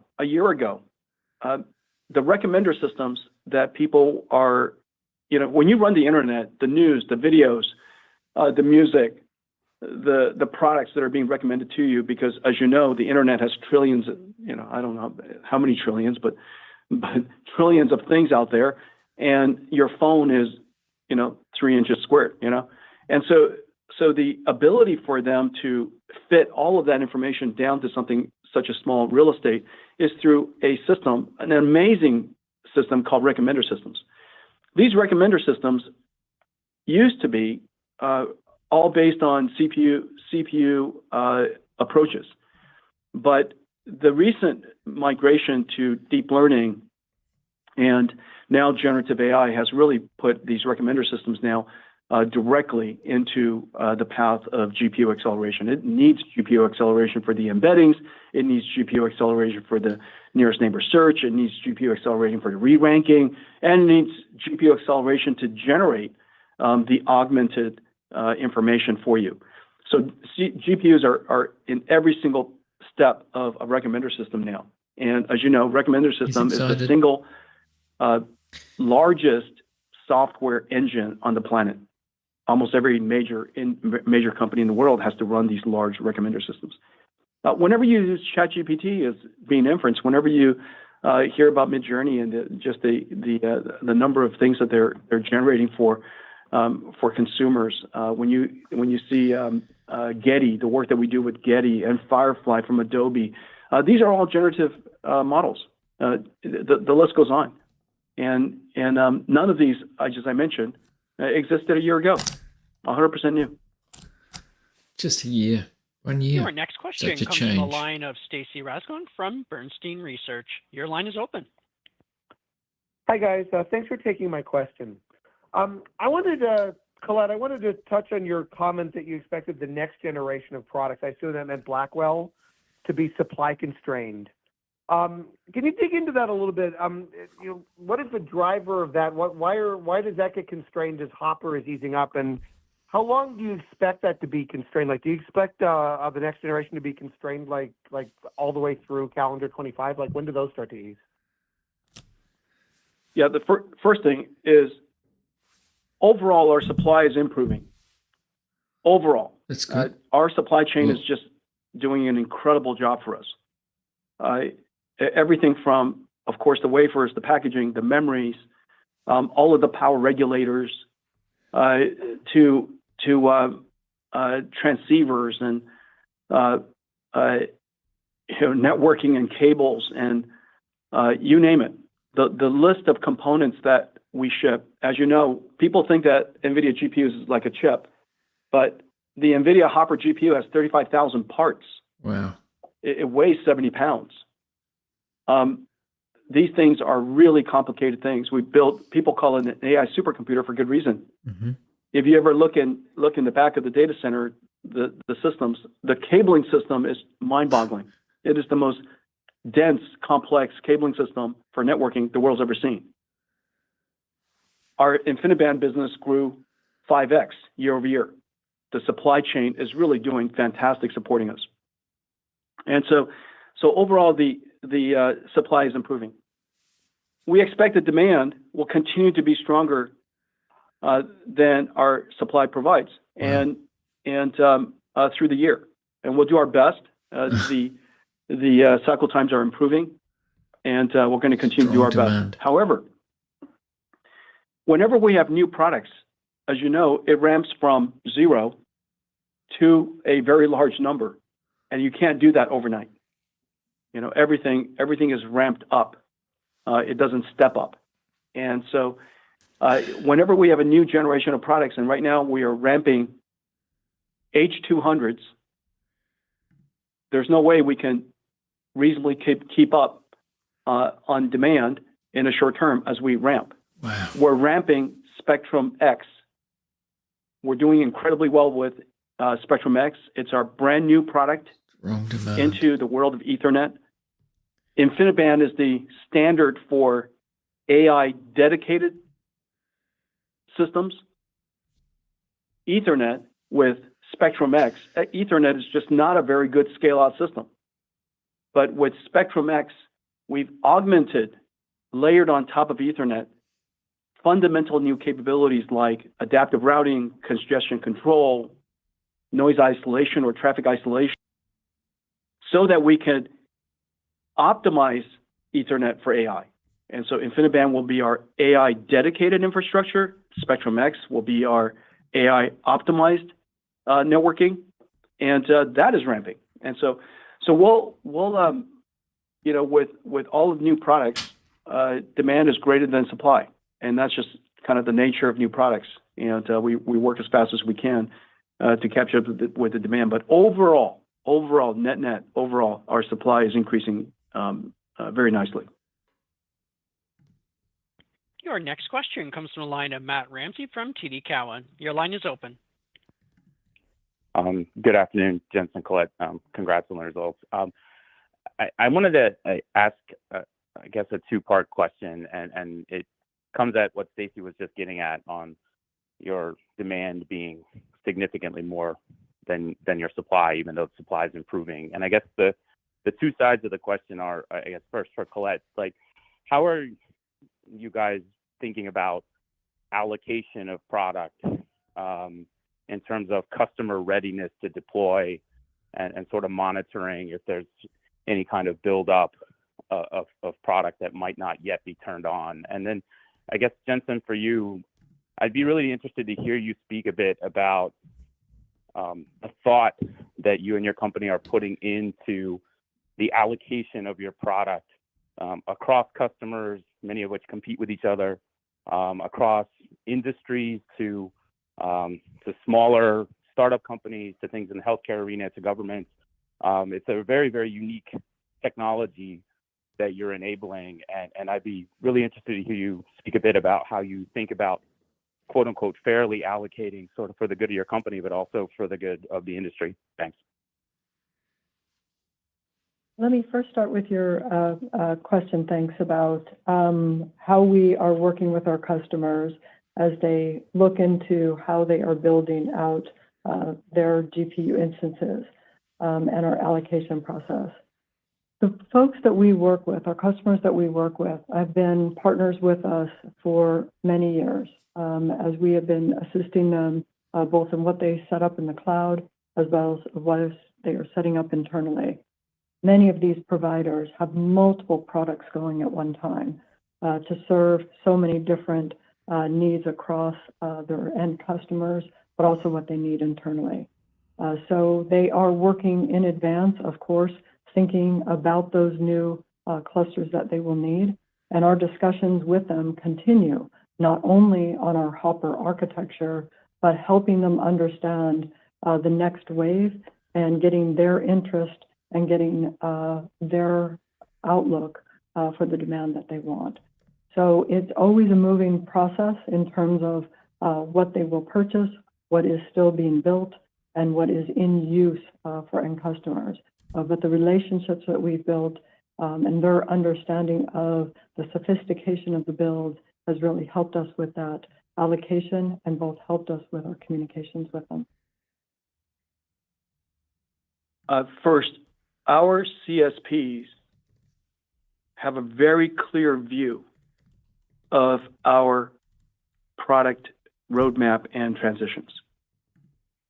And that transparency with our CSPs gives them the confidence of which products to place and where and when. And so they know the timing to the best of our ability, and they know quantities, and of course allocation. We allocate fairly. Do the best we can to allocate fairly, and to avoid allocating unnecessarily. As you mentioned earlier, why allocate something when a data center is not ready? Nothing is more difficult than to have anything sit around. And so allocate fairly and to avoid allocating unnecessarily. And the question that you asked about the end markets, you know that we have an excellent ecosystem with OEMs, ODMs, CSPs, and very importantly, end markets. What NVIDIA is really unique about is that we bring our customers, we bring our partners, CSPs and OEMs, the biology companies, the healthcare companies, financial services companies, AI developers, large language model developers, autonomous vehicle companies, robotics companies. There's just a giant suite of robotics companies that are emerging. They're warehouse robotics to surgical robotics to humanoid robotics, all kinds of really interesting robotics companies, agriculture robotics companies. All of these startups, large companies, healthcare, financial services, and auto and such, are working on NVIDIA's platform. We support them directly. And oftentimes, we can have a twofer by allocating to a CSP and bringing the customer to the CSP at the same time. And so this ecosystem, you're absolutely right that it's vibrant, but at the core of it, we want to allocate fairly, with avoiding waste and looking for opportunities to connect partners and end users. We're looking for those opportunities all the time. Your next question comes from a line of Timothy Arcuri from UBS. Your line is open. Thanks a lot. I wanted to ask about how you're converting backlog into revenue. Obviously, lead times for your products have come down quite a bit. Colette, you didn't talk about the inventory purchase commitments, but if I sort of add up your inventory plus the purchase commits and your prepaid supply, sort of the aggregate of your supply, it was actually down a touch. How should we read that? Is that just you saying that you don't need to make as much of a financial commitment to your suppliers because the lead times are lower, or is that maybe you're reaching some sort of steady state where you're closer to filling your order book and your backlog? Thanks. Yeah, so let me highlight on those three different areas of how we look at our suppliers. You're correct, our inventory on hand, given our allocation that we're on, we're trying to, as things come into inventory, immediately work to ship them to our customers. I think our customer appreciates our ability to meet the schedules that we've looked for. The second piece of it is our purchase commitments. Our purchase commitments have many different components into it, components that we need for manufacturing, but also often we are procuring capacity that we may need. The lengths of that need for capacity or the length for the components are all different. Some of them may be for the next 2 quarters, but some of them may be for multiple years. I can say the same regarding our prepaids. Our prepaids are pre-designed to make sure that we have the reserved capacity that we need at several of our manufacturing suppliers as we look forward. So wouldn't read into anything regarding approximately about the same numbers as we are increasing our supply. All of them just have different lengths as we have sometimes had to buy things in long lead times or things that needed capacity to be built for us. Your next question comes from a line of Ben Reitz from Melius Research. Your line is open. Yeah, thanks. Congratulations on the results. Colette, I wanted to talk about your comment regarding gross margins and that they should go back to the mid-70s. If you don't mind unpacking that. And also, is that due to the HBM content in the new products? And what do you think are the drivers of that comment? Thanks so much. Yeah, thanks for the question. We highlighted in our opening remarks really about our Q4 results and our outlook for Q1. Both of those quarters are unique. Those 2 quarters are unique in their gross margin as they include some benefits from favorable component costs in the supply chain, kind of across both our compute and networking, and also in several different stages of our manufacturing process. So looking forward, we have visibility into a mid-70s gross margin for the rest of the fiscal year, taking us back to where we were before this Q4 and Q1 peak that we've had here. So we're really looking at just a balance of our mix. Mix is always going to be our largest driver of what we will be shipping for the rest of the year, and those are really just the drivers. Your next question comes from a line of CJ Muse from Cantor Fitzgerald. Your line is open. Yeah, good afternoon. Thank you for taking the question. Bigger picture question for you, Jensen. When you think about the million-X improvement in GPU compute over the last decade and expectations for similar improvements in the next, how do your customers think about the long-term usability of their NVIDIA investments that they're making today? Do today's training clusters become tomorrow's inference clusters? How do you see this playing out? Thank you. Hey, CJ, thanks for the question. Yeah, that's the really cool part. If you look at the reason why we're able to improve performance so much, it's because we have two characteristics about our platform. One is that it's accelerated, and two, it's programmable. It's not brittle. NVIDIA is the only architecture that has gone from the very, very beginning, literally the very beginning when CNNs and Alex Kershevsky and Ilya Sutskever and Jeff Hinton first revealed AlexNet, all the way through RNNs to LSTMs to every RLs to deep learning RLs to transformers to every single version and every species that have come along, vision transformers, multimodality transformers, that every single, and then now time sequence stuff, every single variation, every single species of AI that has come along, we've been able to support it, optimize our stack for it, and deploy it into our installed base. This is really the great, amazing part. On the one hand, we can invent new architectures and new technologies like our tensor cores, like our transformer engine for tensor cores, improve new numerical formats and structures of processing, like we've done with the different generations of tensor cores, meanwhile, supporting the installed base at the same time. And so, as a result, we take all of our new software algorithm inventions, all of the new inventions of models of the industry, and it runs on our installed base on the one hand. On the other hand, whenever we see something revolutionary, we can, like transformers, we can create something brand new, like the Hopper transformer engine, and implement it into future.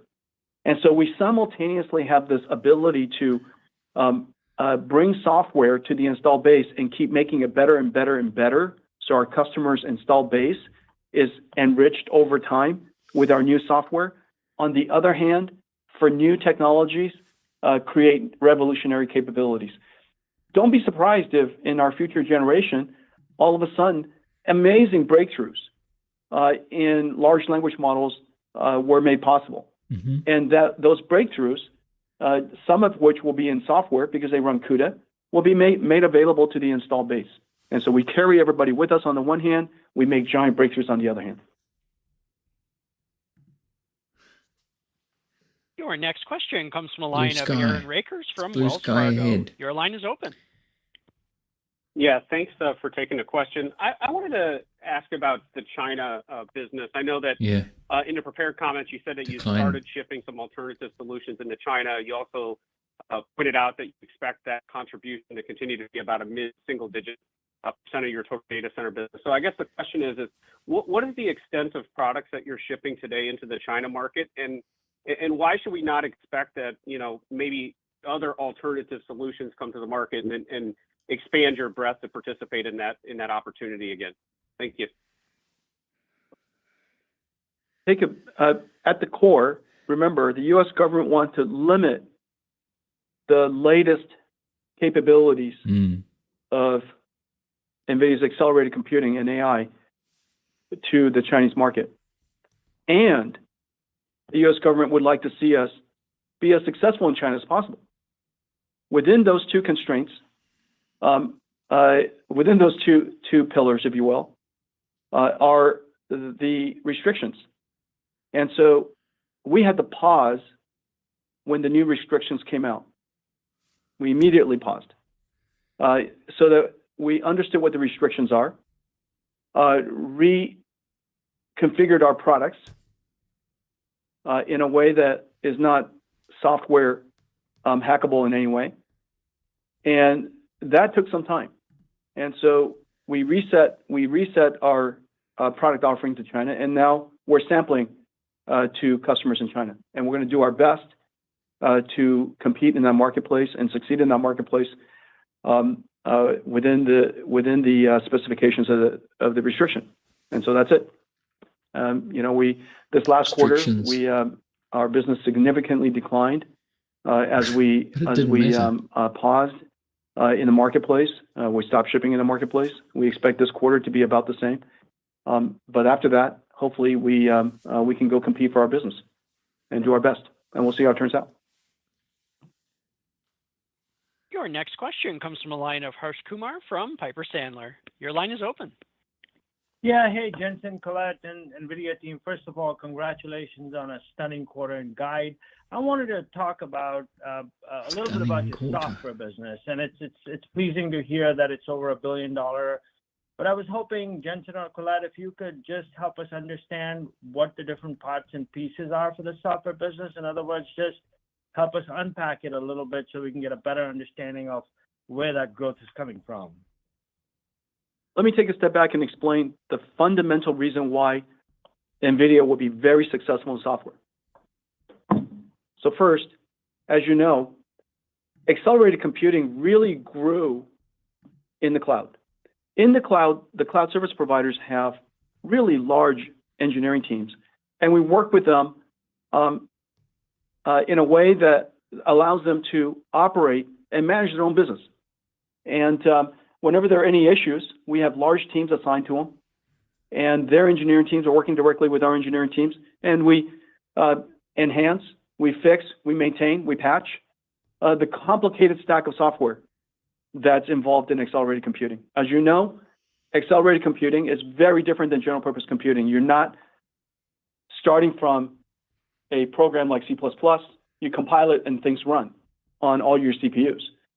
The stacks of software necessary for every domain, from data processing, SQL versus SQL structured data versus all the images and text and PDF, which is unstructured, to classical machine learning, to computer vision, to speech, to large language models, all of recommender systems. All of these things require different software stacks. That's the reason why NVIDIA has hundreds of libraries. If you don't have software, you can't open new markets. If you don't have software, you can't open and enable new applications. Software is fundamentally necessary for accelerated computing. This is the fundamental difference between accelerated computing and general purpose computing that most people took a long time to understand. And now people understand that the software is really key. In the way that we work with CSPs, that's really easy. We have large teams that are working with their large teams. However, now that generative AI is enabling every enterprise and every enterprise software company to embrace accelerated computing. And when it is now essential to embrace accelerated computing because it is no longer possible, no longer likely anyhow, to sustain improved throughput through just general purpose computing. All of these enterprise software companies and enterprise companies don't have large engineering teams to be able to maintain and optimize their software stack to run across all of the world's clouds and private clouds and on-prem. So we are going to do the management, the optimization, the patching, the tuning, the install base optimization for all of their software stacks. And we containerize them into our stack. We call it NVIDIA AI Enterprise. And the way we go to market with it is think of that NVIDIA AI Enterprise now as a runtime like an operating system. It's an operating system for artificial intelligence. And we charge $4,500 per GPU per year. And my guess is that every enterprise in the world, every software enterprise company that are deploying software in all the clouds and private clouds and on-prem will run on NVIDIA AI Enterprise, especially, obviously, for our GPUs. And so this is going to likely be a very significant business over time. We're off to a great start, and Colette mentioned that it's already at $1 billion run rate, and we're really just getting started. Anybody want to answer the question on screen? Thank you. I will now turn the call back over to Jensen Huang, CEO, for closing remarks. The computer industry is making two simultaneous platform shifts at the same time. The $1 trillion install base of data centers is transitioning from general purpose to accelerated computing.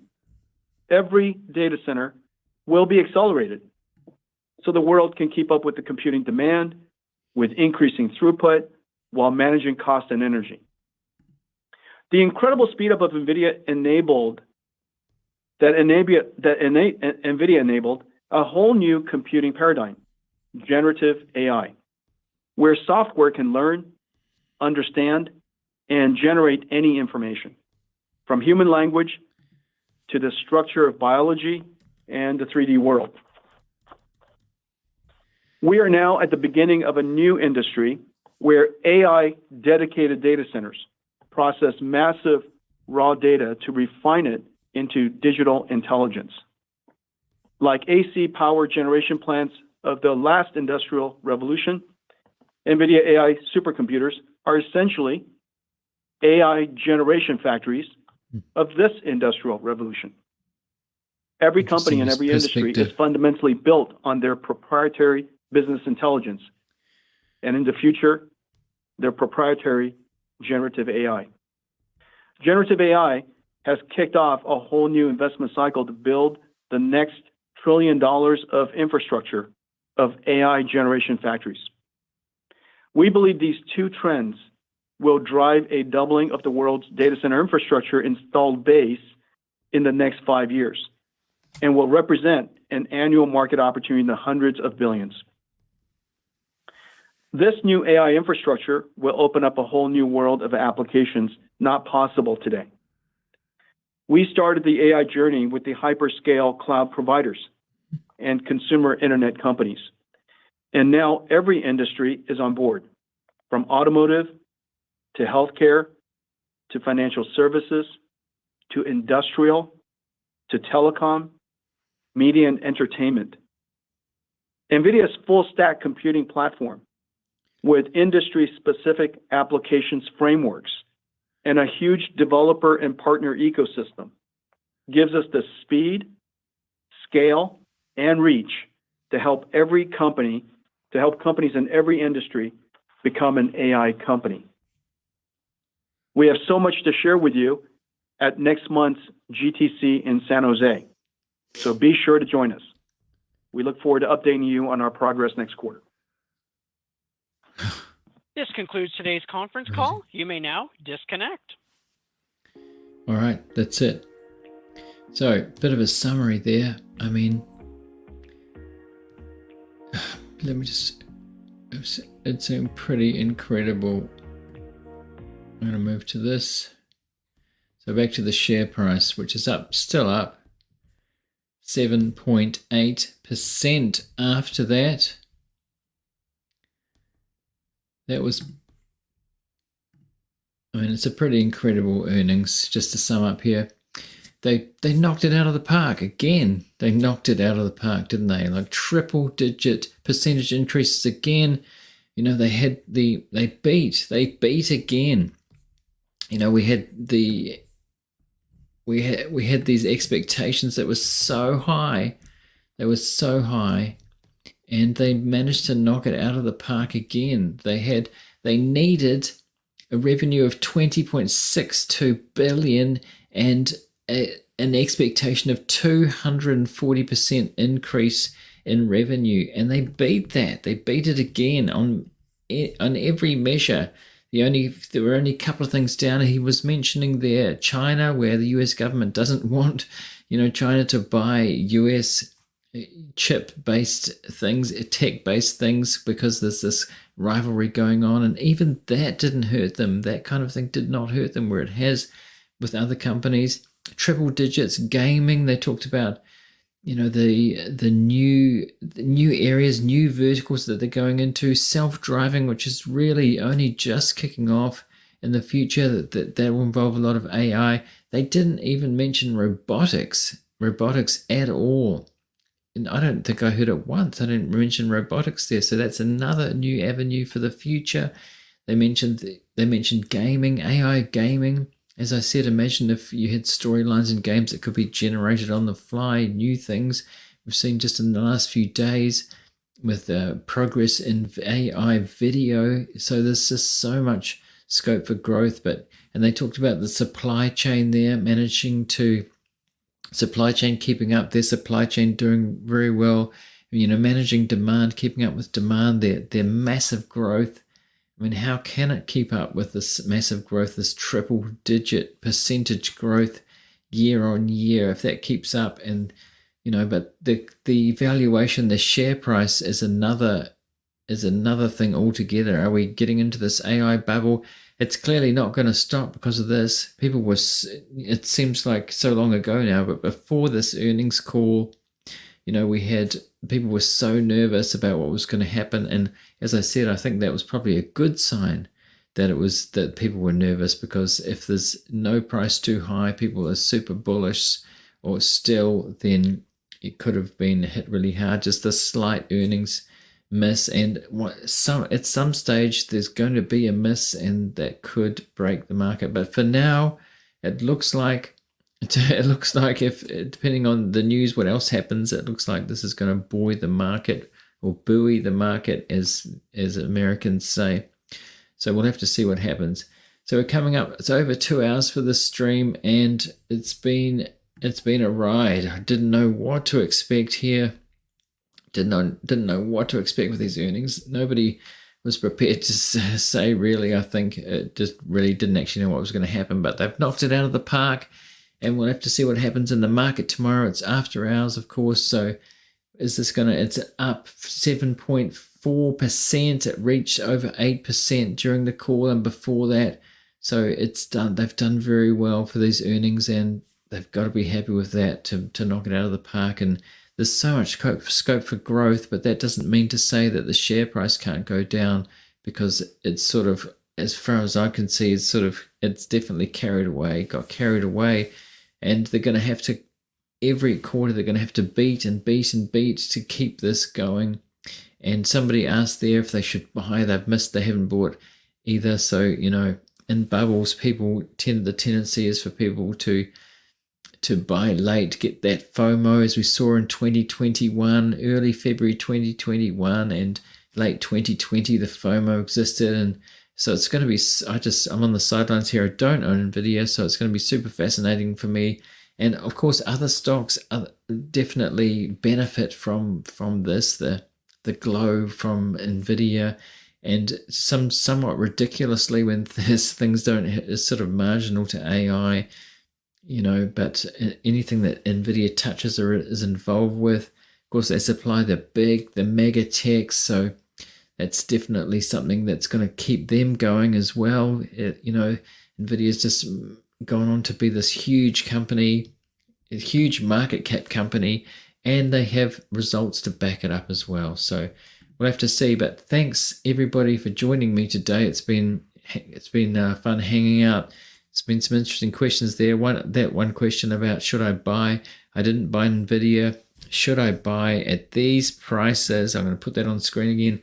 I didn't buy Nvidia. Should I buy at these prices at the moment, or wait until it goes down? I didn't talk about this during the call because I didn't want to talk over the call, as I did too much in the Alibaba call that I did not long ago. So, I can't say there. I'm not giving investment advice, and I doubt too many people would want to talk about, venture a position on this at this point when it's had such a big ramp up. From my opinion, I'm not getting into Nvidia at this point, and I'm not an investor, but I do have, other kind of irons in the fire there as far as nuts and bolts or picks and shovels with AI. And Stan Druckenmiller, if it's any help, Stan Druckenmiller, who is in Nvidia, he was talking about it at the 400 level, and keep in mind that it's over 700 at this point. He was definitely acknowledged that it's a bubble, and he said that he was riding the bubble, and he was in the .com bubble, and famously, he, at the top of that bubble, near the top, he bought in heavily. In fact, he knew what was going to happen. He felt it was not good, and he hired 2 young analysts who he knew would kind of be gung-ho, and he went in, and they really got caught at the bubble, and he was sort of trained, educated by George Soros, and so he lost a lot of money, but he hasn't had a down year, a negative return in nearly 40 years, and so he actually made that back. He made that money he lost during the .com bubble back within a year. So it was kind of a blip on his radar. But someone like that, he's, after this long, he's definitely riding the bubble, because the key point is, he said this was back when it was 400 and it had been going on for 10 months. It's been more than a year now. But he said these kinds of bubbles, acknowledging that it is a bubble, that he thinks that these things can go on for 2 or 3 years. If you think back to the dot-com bubble, things got excited around 96, 97, 98, and then 99, and it really just got way out of control. So this has the potential, and there's some analysts saying this, to really turn into a big bubble, and with the whole market, all the tech. And so far, it hasn't broken today. It's definitely not broken. It's with these earnings here, so we'll have to see. But everybody, I'm going to wrap it up now. Thanks everybody for joining me today. It's been a ride. What a ride. What a ride with Nvidia so far. So thanks for joining me today, and I will go live again some other time. It's been fun. I'm not in Nvidia, but I'm on the sidelines watching. So thanks for everybody for joining me today, and I will see you in the next one.